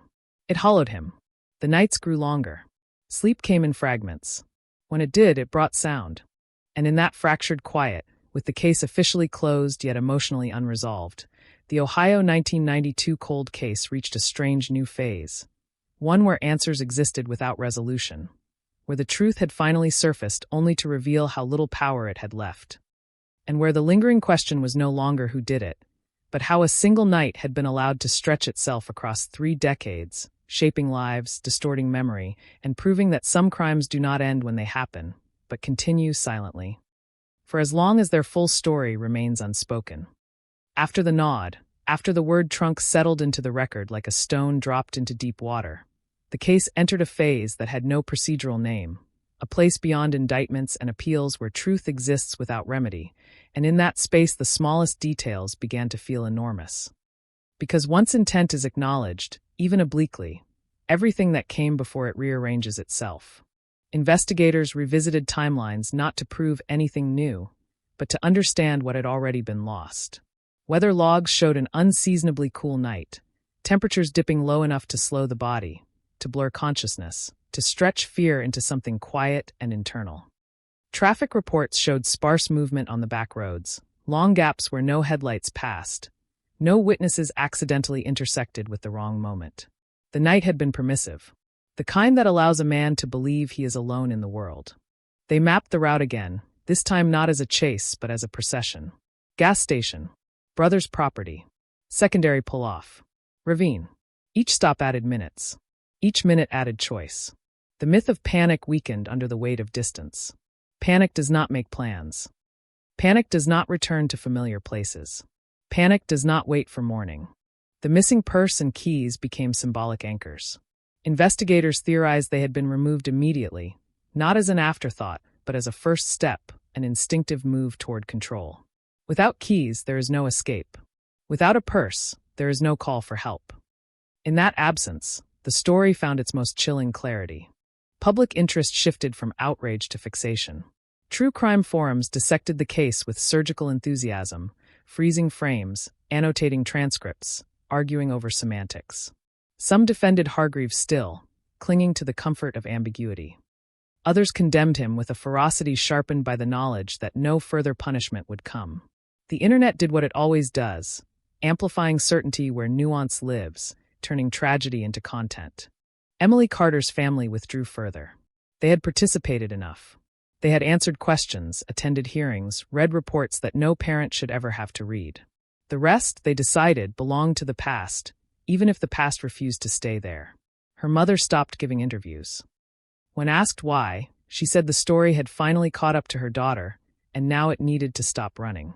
In prison, Hargreaves' health declined again. Another collapse. Another stay in the infirmary. This time, he did not ask for an investigator. He asked for paper. He wrote slowly, painfully, his handwriting uneven, letters crowding one another as if afraid of the margins. The letter was addressed not to the state, not to the media, but to no one in particular. It was a narrative without a recipient, an attempt to organize memory into something survivable. He described the night in fragments. The smell of gasoline, the hum of tires on wet asphalt, the sound of breathing in a confined space. He avoided pronouns when possible, replacing them with distance, with passive constructions that removed agency without erasing action. When he reached the ravine, the writing faltered. Lines trailed off. Words repeated. He did not describe the end. He stopped short, as he always had. The letter was never sent. It was found months later among his belongings after another medical emergency. Prison officials debated its relevance, its admissibility, its potential harm. In the end, it was logged and sealed, another artifact of a case that had grown heavy with artifacts. The State Review Unit added an addendum to its report, noting the existence of the letter without quoting it. Scholars would later argue about that choice, about transparency versus restraint, about whether truth serves justice best when it is exposed fully or handled carefully. The debate mattered to them. It mattered less to the people who had lived the consequences. Millfield continued. New families moved in, unaware of the history embedded in certain intersections, certain stretches of road. Children rode bikes past the gas station without knowing what had happened there decades earlier. Time did what it always does, layering new stories over old ones until the original becomes difficult to see without deliberate effort. Once a year, on the anniversary of Emily Carter's disappearance, a small group still gathered near the bench by the courthouse. No speeches, no cameras, just silence and flowers and the shared understanding that remembrance does not require an audience. As years passed, the case found its way into textbooks, into training modules for investigators, cited as an example of how evidence overlooked is not evidence erased, how time can be both enemy and ally, how truth does not always arrive in a form that satisfies law. Students read about it in detached tones, analyzing decisions without feeling their weight. Daniel Hargreave eventually died in custody, quietly, early one morning when the infirmary was short-staffed and the halls were still dim. The cause was listed as natural. There was no statement, no press conference, no final confession released to the world. His death closed nothing. It simply removed the last living vessel of the full story. The letter remained sealed. The trunk remained hypothetical. The missing purse and keys remained missing. And yet, the shape of the truth had solidified enough to cast a shadow that no denial could erase. The Ohio 1992 cold case did not end with a revelation or a reckoning. It ended the way many real stories do, with a narrowing of possibilities until only one path remains plausible, and with the quiet acceptance that plausibility is sometimes the closest thing to certainty that time will allow. In the spaces where answers should have lived, memory took over, imperfect and human, carrying forward the image of a woman who stopped for gas and became a lesson written into asphalt and silence. A reminder that forgotten evidence is not just paper in a box, but moments, overlooked chances. And the dangerous assumption that the truth, if ignored long enough, will simply go away. The years don't pass cleanly after that. They grind. They scrape. They leave residue. By the time the calendar flips into the early 2000s, the case is no longer spoken of in present tense. It is archived language now. Was. Had been. Once. The Ohio 1992 cold case sits inside a cardboard box stamped with a number no one remembers assigning, pushed onto a metal shelf that hums faintly under fluorescent lights. Dust settles like a second skin. Files curl at the edges. Ink fades. And yet the town never quite lets it go. People still lower their voices when they drive past the old stretch of road. Parents still glance twice when their children are late coming home. New residents sense it without being told. A heaviness. A story nobody wants to finish out loud. The lead detective retires quietly. No ceremony. No speech. His badge goes into a drawer. His notebooks go into a box he keeps in his basement. Not because policy demands it, but because something in him refuses to let the case die where bureaucracy wants it to. He tells himself he's done. He tells his wife he's done. But sometimes, late at night, he opens the box and flips through the pages, rereading the same sentences, tracing the same names, lingering on the same unanswered questions. He wonders if he missed something obvious. He wonders if the truth passed him in a hallway without stopping. He wonders if justice is just another word for timing. Technology changes everything else. Phones get smaller. Databases get bigger. DNA becomes something more than a buzzword. Across the country, cold cases begin to thaw, one by one, cracked open by advances no one could have imagined in 1992. Headlines flash. Arrests made decades later. Families finally breathe. And in Ohio, someone notices. A junior investigator, fresh out of the academy, scrolling through old case summaries as part of a training exercise, stops on a line that feels wrong. Not dramatic, just wrong. A piece of evidence logged but never fully analyzed. Collected, tagged, stored, then forgotten. Not because it didn't matter. Because at the time, there was nothing to do with it. The item is unassuming. No blood-soaked theatrics. No cinematic flourish. Just a fragment. Something easily overlooked. Something that, in 1992, could only be described, not interrogated. The investigator requests the box. The clerk raises an eyebrow. This case. That old thing? The request goes through anyway. Procedure is procedure. The box comes down from the shelf. Dust lifts into the air. The past breathes again. Inside, everything is familiar and unfamiliar all at once. Photographs in muted color. Handwritten notes with dated language. Witness statements that contradict each other in quiet ways. And then there it is. The fragment. Still sealed. Still logged. Still waiting. The investigator doesn't feel a jolt of certainty. Not yet. Just a prickling sense that something has been asleep longer than it should have been. The evidence is sent out. Forms are signed. Weeks pass. The case returns to its shelf, but the shelf no longer feels final. When the results come back, they don't explode. They whisper. Partial. Inconclusive. But not nothing. A profile, incomplete but real, is entered into a national database that didn't exist when the victim was alive. For days, nothing happens. Then a hit. Not a name. A connection. A relative. A shadow cast by someone else's mistake years later. A low-level offense in another state. A swab taken. A match that isn't exact, but close enough to make the room go quiet. The old detective is called at home. He doesn't recognize the number. He almost lets it go to voicemail. When he answers, he listens without interrupting. His wife watches his face change, line by line. He sits down slowly. The box comes up from the basement that night. The notebooks are opened again, but this time, the questions feel different. Narrower. Sharper. Like a tunnel instead of a maze. They track the relative first. A cousin. A half-brother. Someone who shares blood but not guilt. The interview is brief, awkward, tinged with confusion. Then a name surfaces. A man who lived nearby in 1992. A man who moved shortly after. A man who was questioned once, briefly, dismissed because nothing tied him to the scene strongly enough to hold. No record. No priors. Just proximity and a vague discomfort no one could articulate. They find him in a different state, in a different life. Older. Heavier. Quieter. He answers the door himself. He doesn't slam it. He doesn't run. He listens as they explain why they're there, and for a moment, something flickers behind his eyes. Recognition. Fear. Or relief. It's impossible to tell which. He agrees to come in. Voluntarily. He sits under lights that hum the same way they did 30 years ago. The interview room hasn't changed much. Same scuffed table. Same one-way mirror. The questions are gentle at first. Where were you living in '92? Who did you know? What do you remember about that summer? His answers are careful. Too careful. He remembers weather patterns. He remembers cars he owned. He remembers details that sound rehearsed, polished by repetition in his own mind. When they ask about the victim, his voice doesn't break. It flattens. He says the name like it's a word he's said many times alone. They don't accuse him. Not yet. They let silence do the work. They slide a photograph across the table. Not the crime scene. Something else.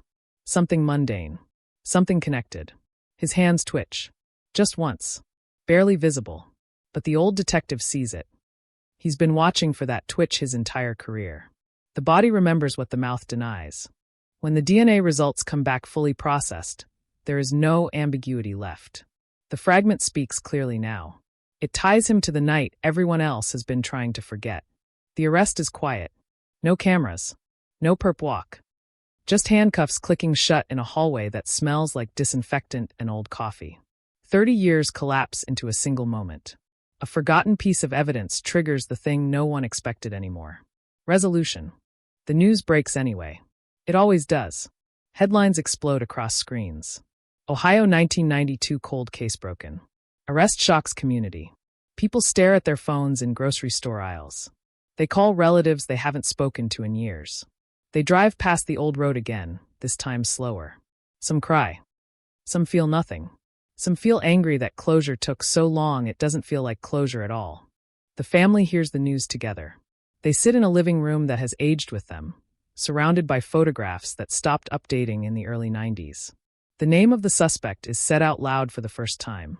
It doesn't bring the victim back. It doesn't erase the years. But it changes the shape of the pain. It gives it edges. It gives it a place to land. And still questions remain. Why did it take so long? What else was missed? How many other boxes sit on shelves, waiting for the world to catch up to their truth? The town exhales, but it doesn't forget. It never will. Because some cases don't end when an arrest is made. They end when the silence finally has a voice. And even then, the echo lingers, low and constant, reminding everyone that the past is never as buried as it looks. The arrest does not seal the wound. It opens it wider. In the days that follow, the town learns a new rhythm, one shaped by court dates and leaked details, by rumors that move faster than facts. Every newscast sharpens the same image, the same mugshot, the same year repeated like a drumbeat, 1992, 1992, 1992, until the number feels less like a date and more like a curse that never loosened its grip. People argue about what justice means when it arrives this late. Some say it's better than nothing. Others say it's a ghost of an answer, too thin to carry the weight of 30 lost years. The suspect sits in a county jail that smells of bleach and stale air, waiting. He sleeps badly.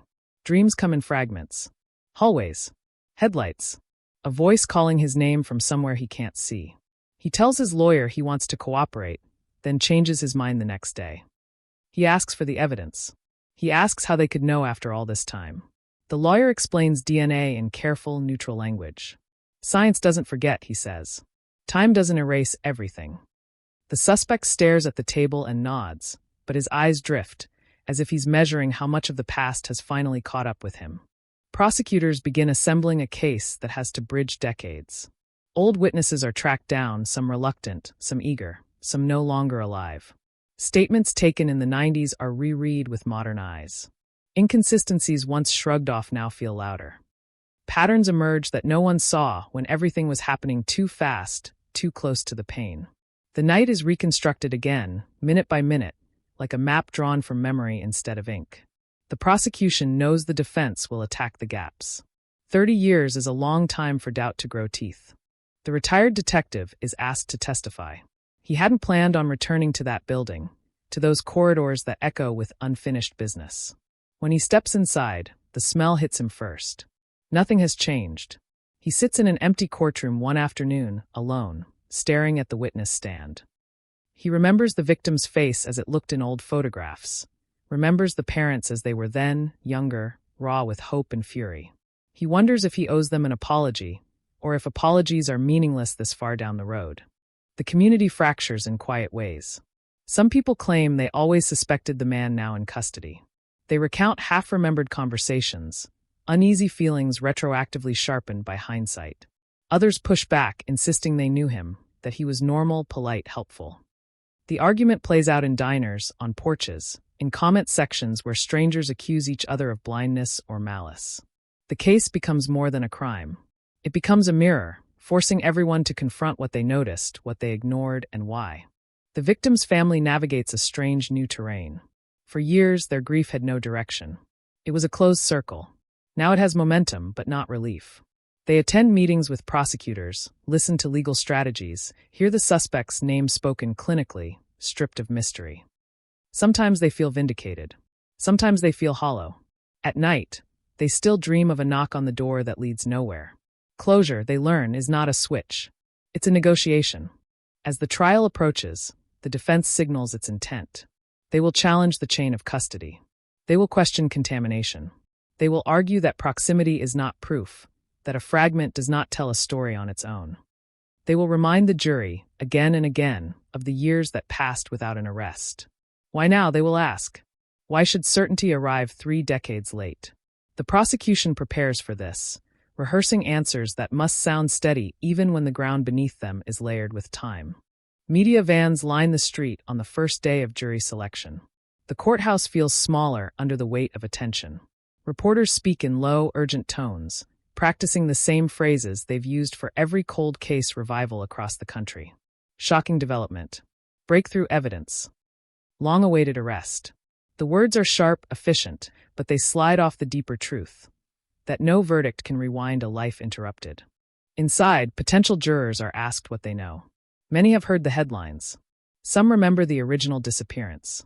A few remember nothing at all, too young to have lived through the fear that once rippled through the town.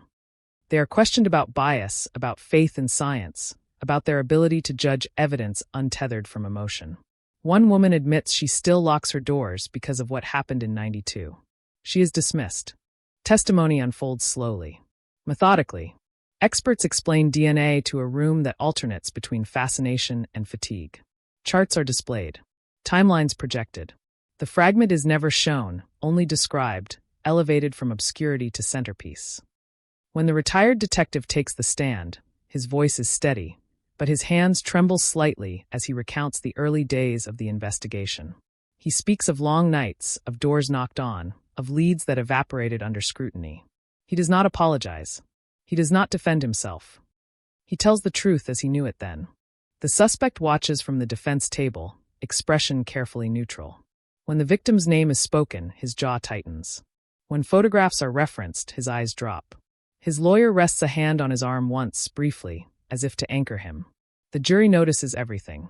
Or nothing. It's impossible to tell. Outside the courtroom, the town waits. Coffee goes cold. Radios stay on. Social media fills with speculation, with amateur analysis, with certainty masquerading as insight. Old wounds reopen in conversations people thought they were done having. Parents talk to their children about the case as a cautionary tale, even as they struggle to explain why it took so long to reach this moment. And beneath it all, a quieter question hums. What if this isn't the end? What if even now something is missing? Cold cases teach communities to live with uncertainty, to carry it like an extra bone. Even with an arrest, even with evidence, doubt doesn't vanish. It adapts. It waits. When court adjourns each day, the sun sets over the same streets it always has, indifferent to justice and delay. The old road remains. The memories remain. The echo of that night in 1992 still drifts through conversations and dreams, reminding everyone that time does not heal on its own. It only rearranges the pain. And as the trial grinds forward, the town holds its breath, not because it expects a miracle, but because it knows how fragile answers can be, even when they finally arrive. The verdict comes on a gray afternoon, the kind that drains color from everything it touches. The courtroom is packed airless, every bench filled with people who have waited decades for this moment and still don't know what they want from it. When the jury files in, no one breathes. The foreperson's voice is steady, practiced, almost gentle, as if softness might blunt the impact of the words. Guilty. The sound lands and ripples outward, not as an explosion but as a deep, low wave. Some people cry. Some stare straight ahead. The victim's family holds each other, not collapsing, not celebrating, just holding on, as if the floor might give way without warning. The man at the defense table does not react the way television teaches people to expect. No outburst. No collapse. His shoulders sag slightly, like a structure finally admitting it can't hold the weight anymore. For a brief second, he closes his eyes. Maybe he is seeing the night that followed him for 30 years. Maybe he is seeing nothing at all. The judge thanks the jury. The gavel falls. Procedure moves forward, efficient and indifferent. Life sentences are numbers spoken into a microphone. Years are counted as if they can be stacked neatly, as if arithmetic can tame memory.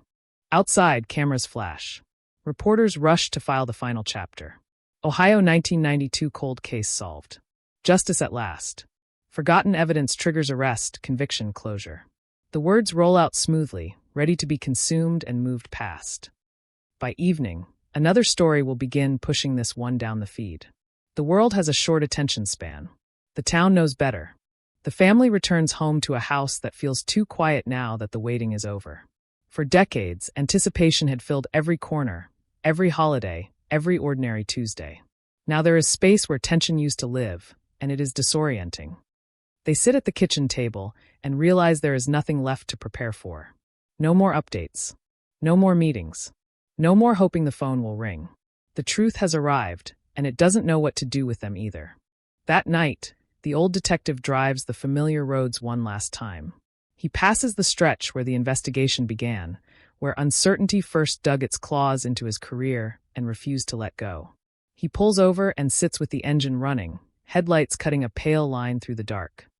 He thinks about the fragment, about how something so small waited so patiently.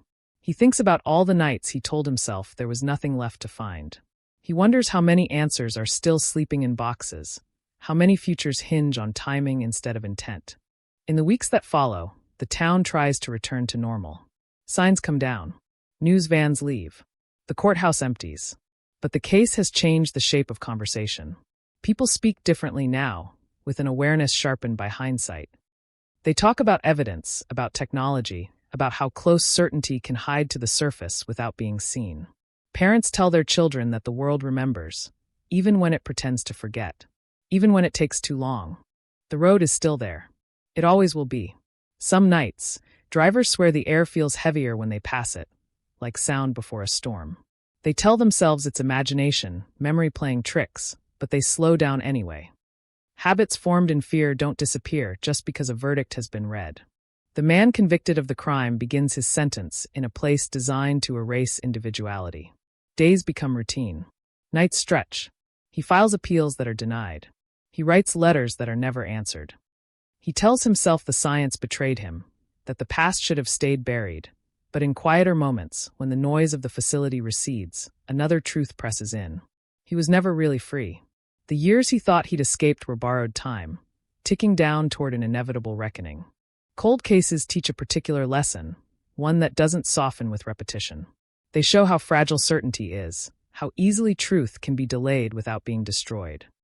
They reveal the cost of waiting, measured not just in years but in the subtle erosion of trust, in the way communities carry unanswered questions like scars beneath their clothes. This case is closed on paper now, stamped and filed with finality. But closure is not silence.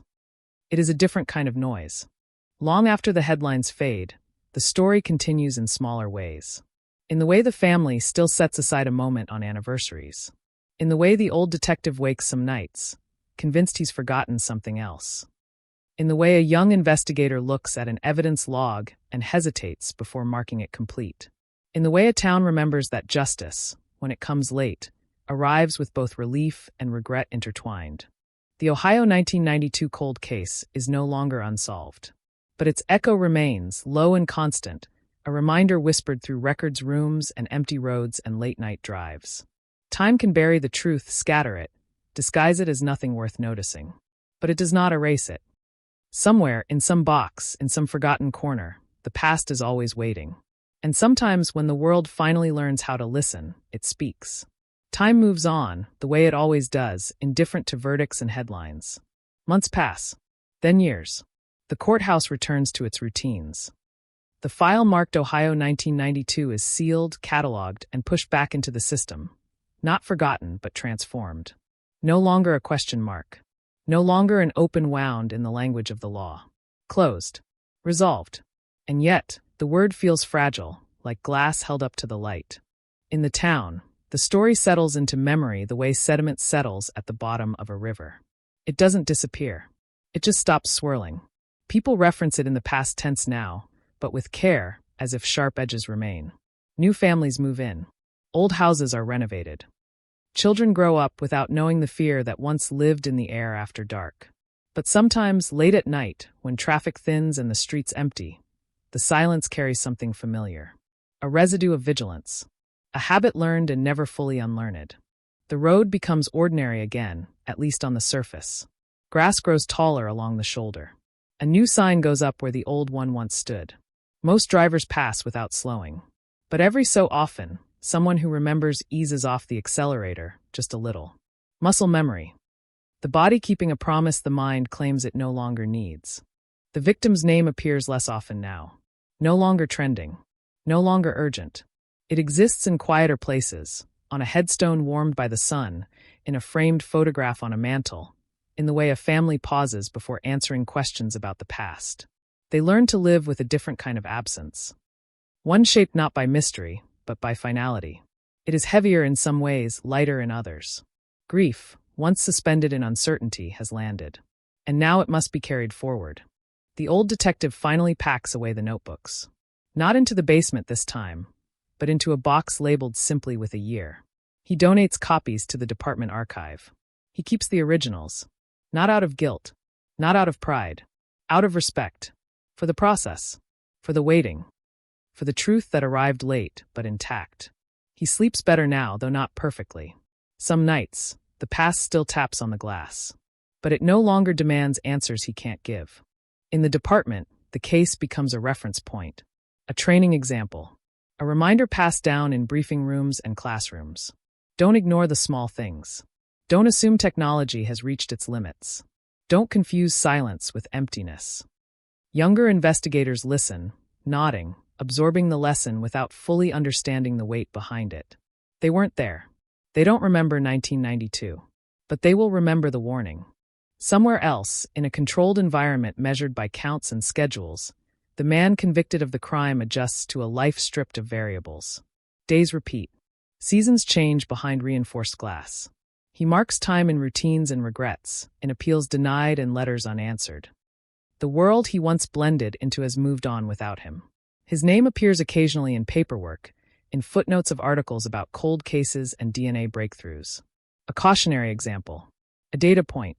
He learns what it means to be reduced to fact. Cold cases leave fingerprints beyond the files. They shape policy. They shift budgets. They push lawmakers to fund labs and preserve evidence longer than anyone once thought necessary. They change how departments talk about the past, not as a graveyard of failures, but as a reservoir of unfinished work. Progress born from delay. Improvement paid for in years. And still, the deeper truth lingers. That justice is not a moment. It is a process stretched across time, vulnerable to human limits and human persistence. That answers can survive neglect, waiting quietly for the right conditions to speak. That the past does not need to shout to be heard. Sometimes it only needs patience. On certain nights, when the town is quiet and the sky hangs low, the story feels close again. Not urgent, not threatening, just present. A reminder woven into the landscape, into the way people lock their doors, into the way investigators hesitate before discarding anything labeled insignificant, into the collective understanding that certainty is earned slowly, if at all. The Ohio 1992 case lives now in that space between memory and lesson, no longer unsolved, never truly over. A narrative that reached its conclusion without losing its power to warn, to teach, to unsettle. Because even when the truth is found, even when a cold case breaks, what remains is not silence. What remains is the echo. Years later, when the case is referenced in lectures and articles, it is spoken of with a kind of reverence reserved for stories that refuse to stay contained. Analysts talk about timing, about breakthroughs, about how one fragment, overlooked and underestimated, altered the gravity of an entire investigation. But those words flatten what it felt like to live inside the waiting. They reduce decades to bullet points. They make patience sound strategic instead of exhausting. In the town, anniversaries still arrive quietly. No press releases. No cameras. Just small rituals that never made it into the news cycle. A light left on a little longer than necessary. A drive taken without destination. A pause before sleep when the mind drifts backward, tracing paths it knows too well. Memory doesn't move in straight lines. It circles. It doubles back. It lingers where logic says it shouldn't. The younger generation hears the story secondhand, filtered through parents and teachers who struggle to explain how something so terrible could hover unresolved for so long. They ask why no one knew sooner, why the answers were allowed to wait. The explanations are complicated, limited tools. Human error, a world that hadn't yet learned how to listen to its own evidence. The children nod, but their eyes carry a different question, one that never quite leaves. Could it happen again? In police departments far beyond Ohio, the case is cited as proof that persistence outlasts denial. Evidence rooms are reorganized. Protocols rewritten. Boxes once considered dead weight are reopened, reviewed with fresh eyes trained by hindsight. Investigators learn to respect the quiet items, the pieces that don't announce their importance. They learn that the absence of meaning today does not guarantee irrelevance tomorrow. The victim's family adapts to a public identity they never asked for. Strangers recognize their names, offer condolences long delayed. Some want to hear details, to touch the edges of tragedy without owning it. The family learns when to speak and when to turn away. They guard what remains private, understanding that not every part of grief is meant to be shared, even in the name of awareness. The house they live in changes slowly. Furniture shifts. Walls are repainted. Photographs are rearranged. One picture, always the same, stays where it has always been.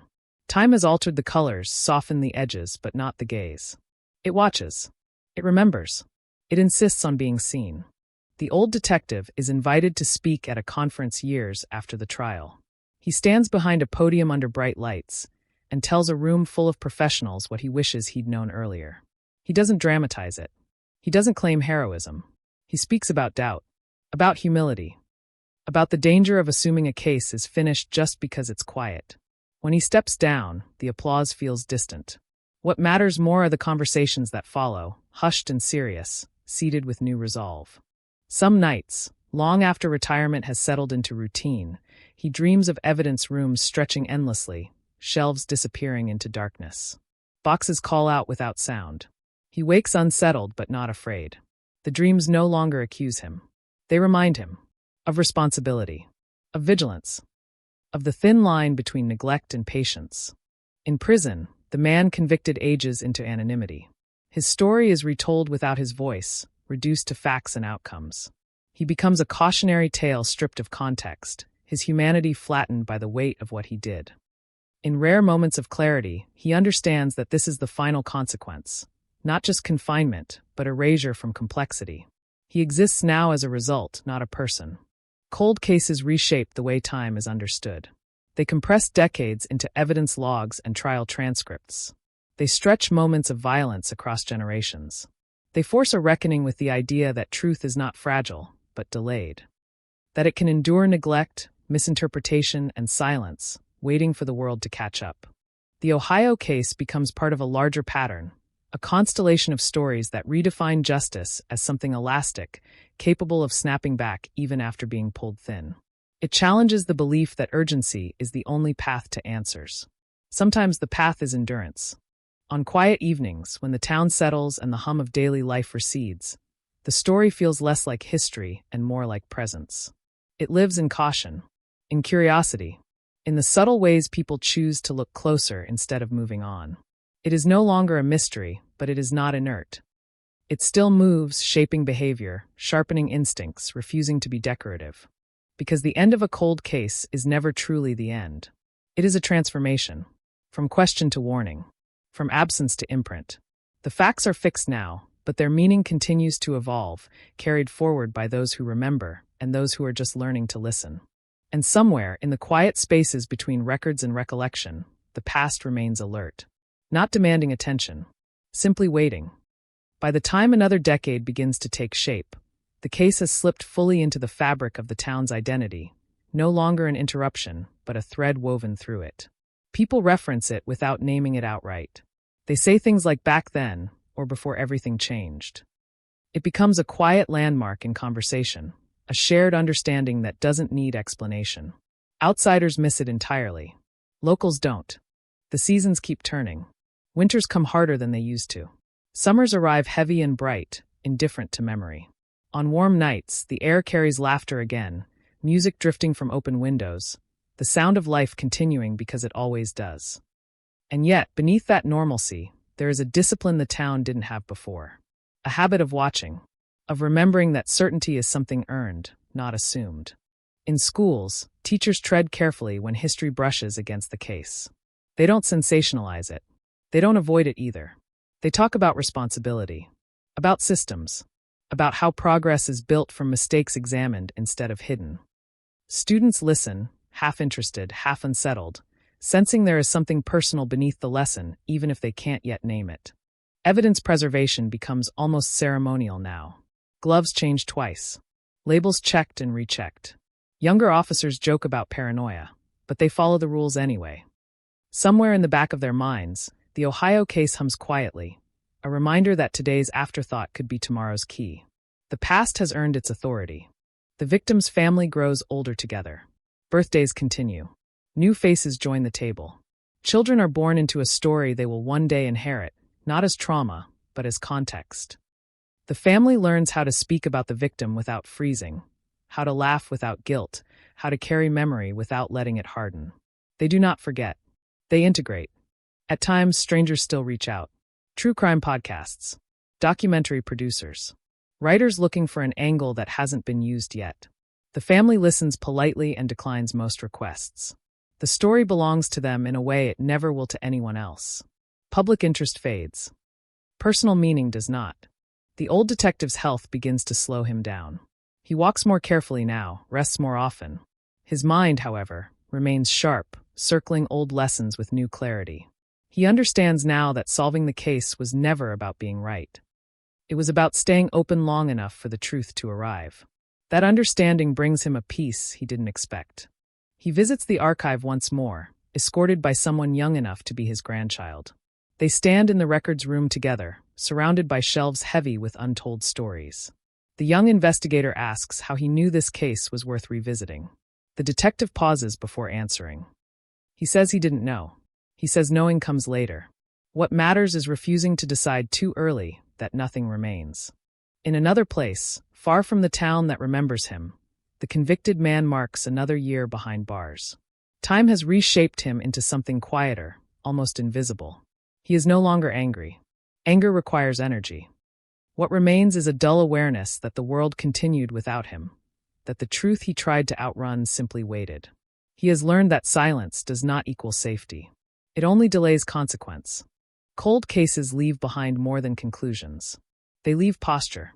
They teach institutions how to stand, how to hold uncertainty without collapsing under it. They teach communities to question absence, to respect what cannot yet be explained. They teach patience not as passivity, but as vigilance stretched across time.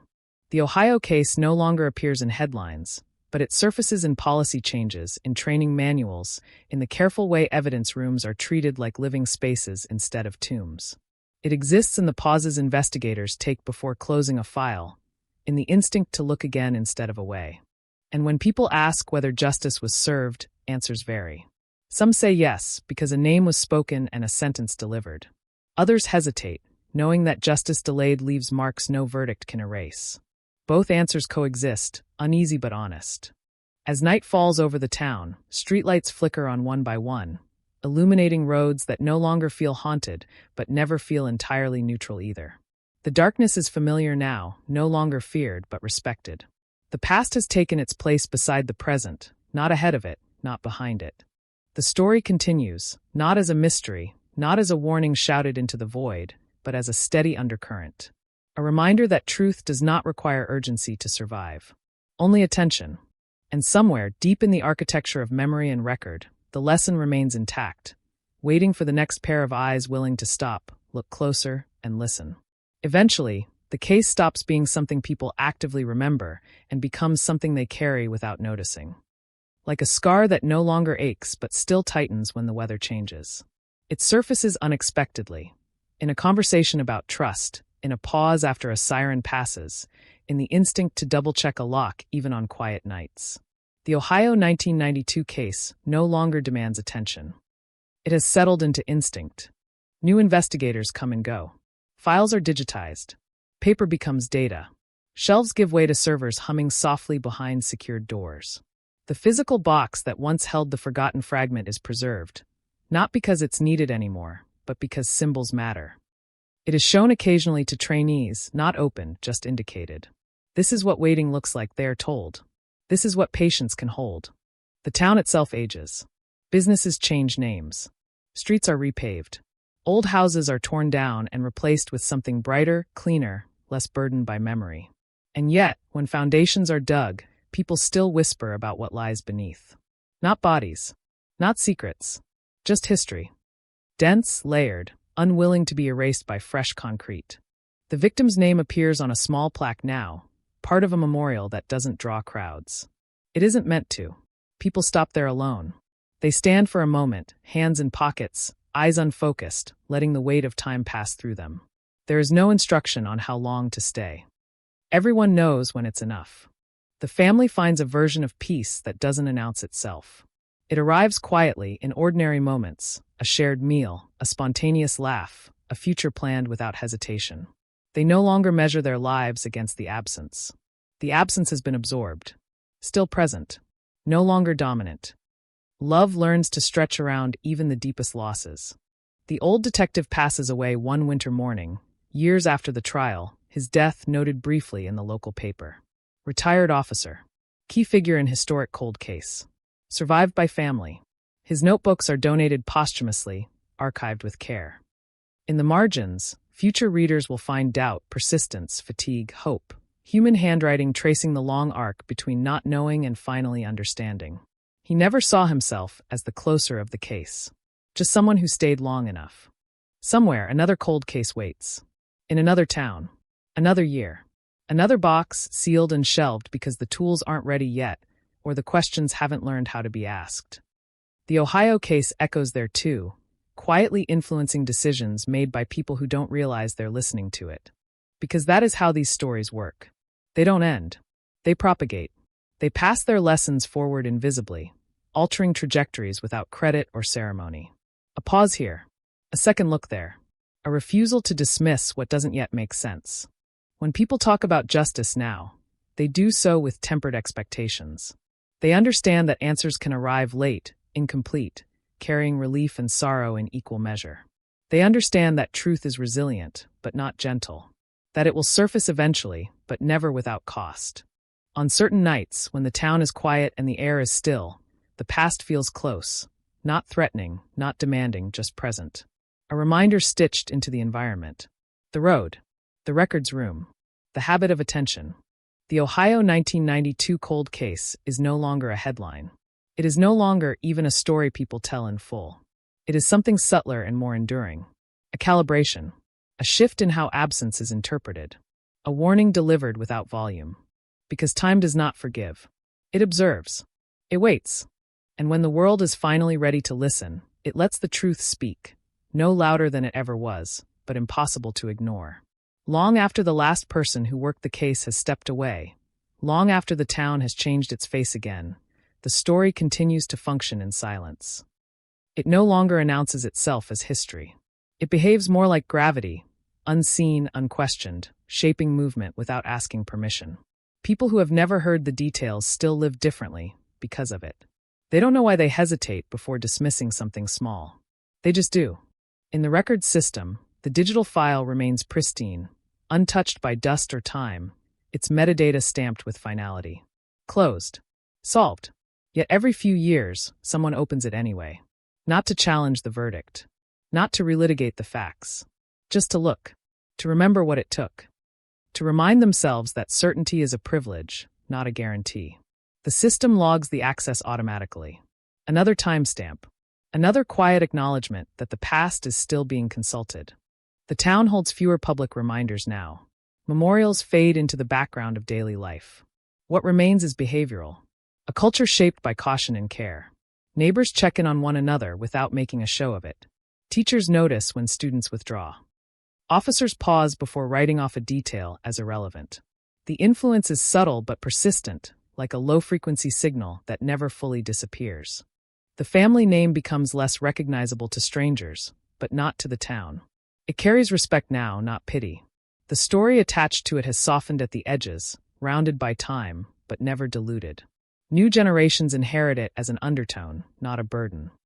They know it as something that happened, something that mattered, something that taught without demanding to be relived. Elsewhere, advancements continue. Tools grow sharper. Algorithms faster. What once took decades now takes months. Sometimes weeks. Cold cases fall more quickly now, but none of them fall easily. Every resolution still carries a shadow. Every answer still leaves a space where time has already done its damage. Progress does not erase loss. It only shortens the distance between questions and truth. Occasionally, a journalist revisits the Ohio case, trying to understand why it still resonates. They search for a hook, a twist, a reason it refuses to settle into obscurity. They usually miss it.